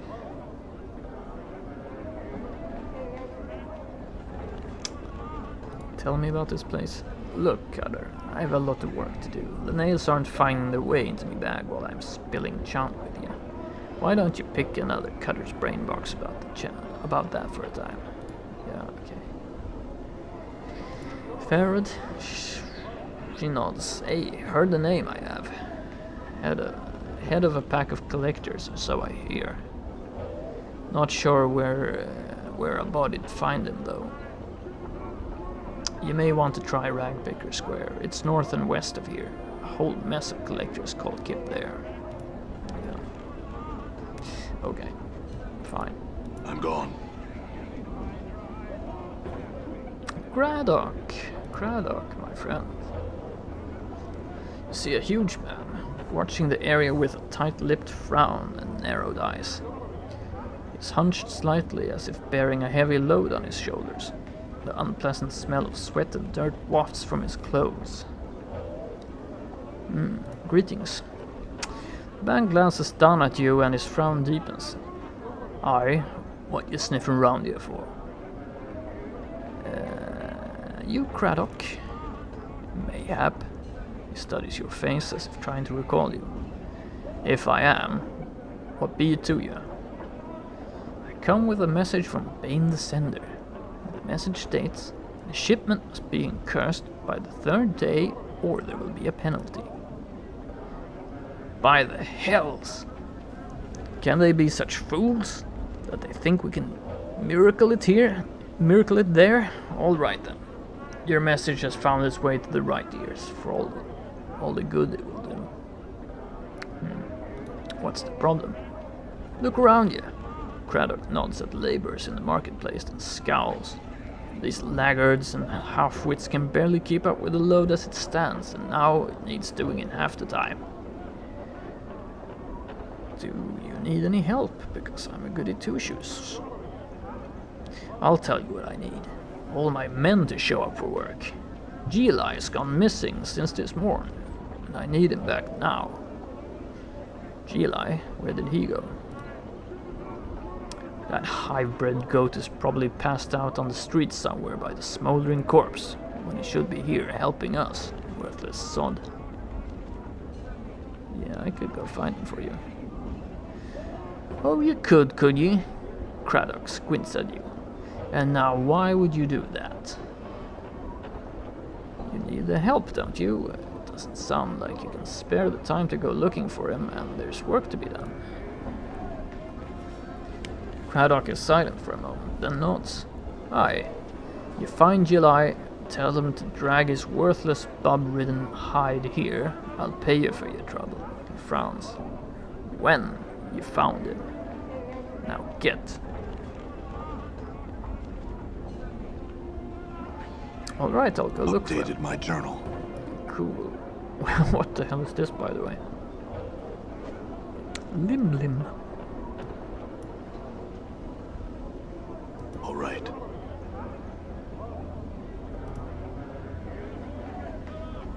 You see a thin, yellow-skinned humanoid covered with a variety of dazzling tattoos. His eyebrows have been accented with black charcoal lines and his teeth are filed to points. He sees you and waves you over, rattling his dice in his hand. Greetings. He is about to speak when his eyes, shiny and black like orbs of jet, fall upon Dakon. The two of them stare silently at one another for a moment before the tattooed Gitzerai gaze returns to you. His voice is low and raspy. Gawa greets you. You've come to play a game, yes?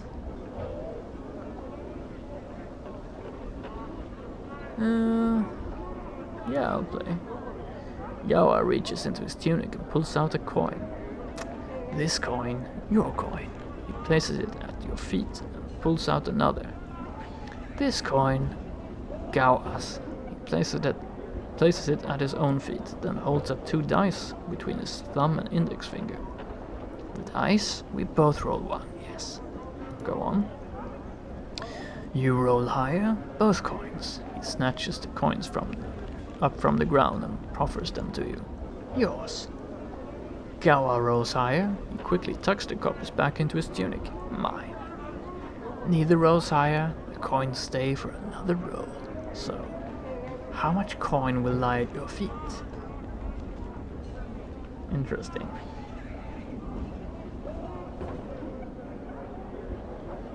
$100 copper commons for a 50-50 chance.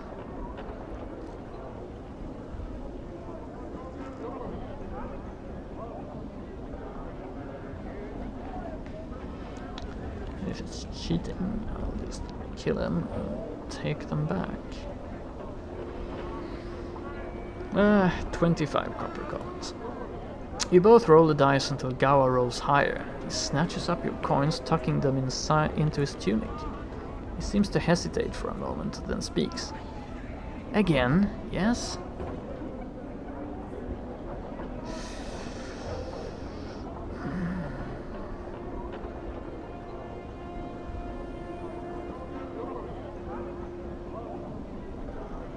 Wait, is something wrong? Gawa regards you closely for a moment, then nods. Never do I indulge in Hashma's folly. Never do I cheat, human. But I see fortune, read it, know it in the face of a man. However, in you I see nothing, I know nothing. You have no luck, no fortune, neither good nor ill. Or you make your own, perhaps. I do not know. He places his dice back into his tunic. We might play later, perhaps, but no more this moment. Alright, farewell. So I lost 25 coppers. That sucks. Profira. This grim-looking woman spares you only a brief glance before returning to a rant on top of the stage. She has a powerful voice that carries across the marketplace, even cutting through the noise made by the merchants and the surrounding foot traffic. Well, leave her alone. Done.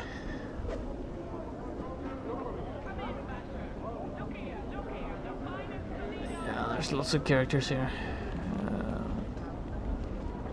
I think actually what I'm gonna do is I'm gonna go I'm back gone. to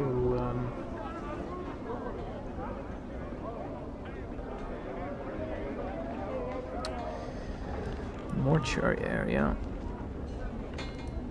Same way I came. And then I'll go back here and I'll pass by the Smoldering Corpse bar I'm gone. and see if I can find that no good laborer guy.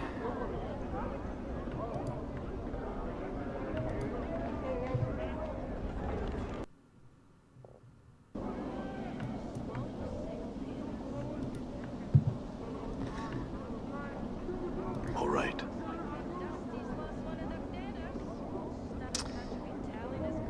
Yes, gone. I did complete Bane the Sender's quest. That's... can talk to him. You see Bane the Sender. As you approach, he looks at you hopefully. Were you successful in finding Craddock, good sir?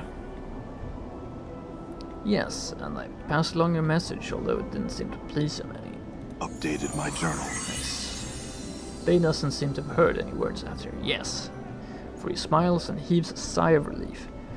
Good fortune indeed. Thank you, good sir, thank you. He reaches into his robe and pulls forth a handful of coppers, which he counts out, then hands to you. 30 commons for delivering a message, eh? Fair enough.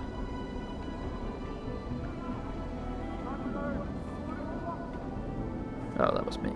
Oh, more than fair, good sir, more than fair. I can say without hesitation that there is no finer profession in all Sigil than that of a runner for the House of Sender. I'll keep that in mind. Nice. All right. And then we finish this quest as well, so... we should be raking in the XP here. This was one of your requests. You see Norach. He is pulling at one of the spikes of his hair and using it to scratch a spot in his face. That spot never stops itching. You can't help but think he'd look better. No, he would not look better with dreadlocks. Come on. I found the not Dustman. He's too busy being dead to pickpocket anyone again. Updated my journal. Norach's lines of worry smooth out as you speak. Thanks, Gibai. He reaches into his robes and draws forth a small bag, which he hands to you. Copper coin, twice 100. Wow. Thanks. Glad you could help. Okay. Should Done. I talk to Emmerich now, or...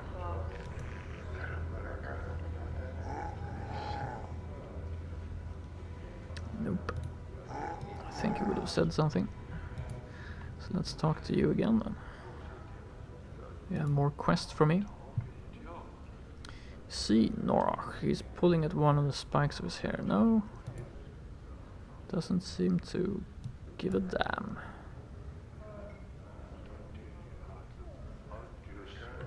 Done.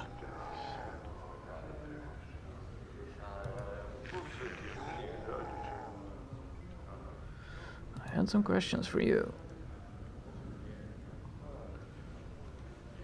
I spoke with Norach and did as he asked. You've done as I asked. Do you wish to continue with your initiation?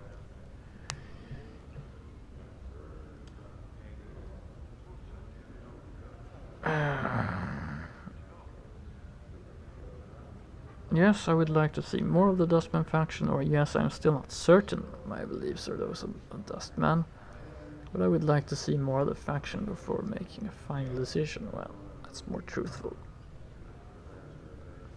I have another test. Seek one of our initiates awaiting death. He is here in the bar. He reaches for the true death out of passion. If he persists, it shall remain forever out of reach. Speak with him and see if he can be helped. Yeah, I already spoke to him about it, actually.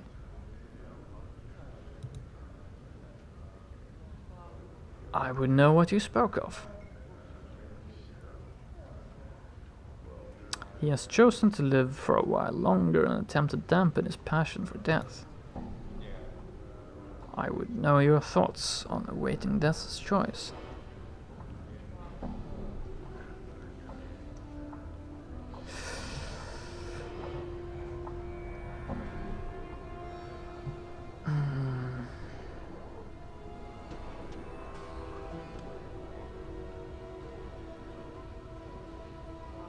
He is a dustman. He has learned his lesson. It's his passion for death that was the problem.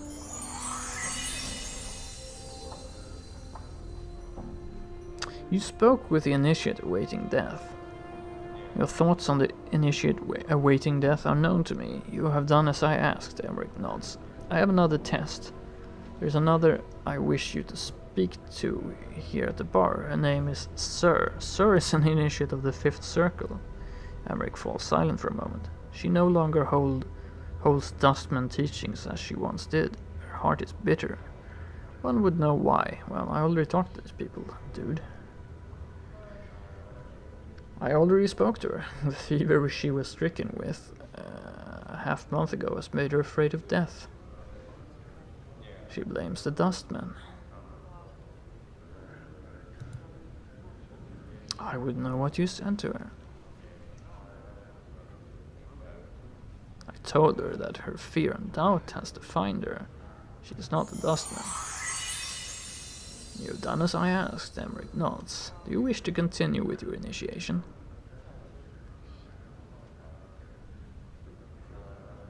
Yes, there is more I would learn about the Dustman faction. I wish to continue with the tests. Why not? An initiate of the 5th Circle, Soego, has undertaken missionary service for the Dustman. Emmerich falls silent for a moment. You don't know whether he's trying to make a point or whether he's confused. His path is not one known to me, nor the faction. I would know his whereabouts. Isn't Soego at the mortuary? No longer. His departure was sudden. I'll go look for him then. Okay, so find Soego. Done. Okay.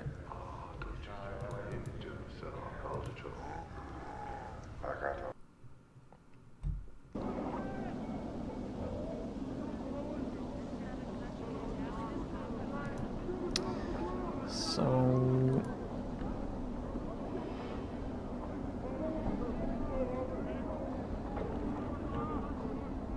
let's go back to the bar.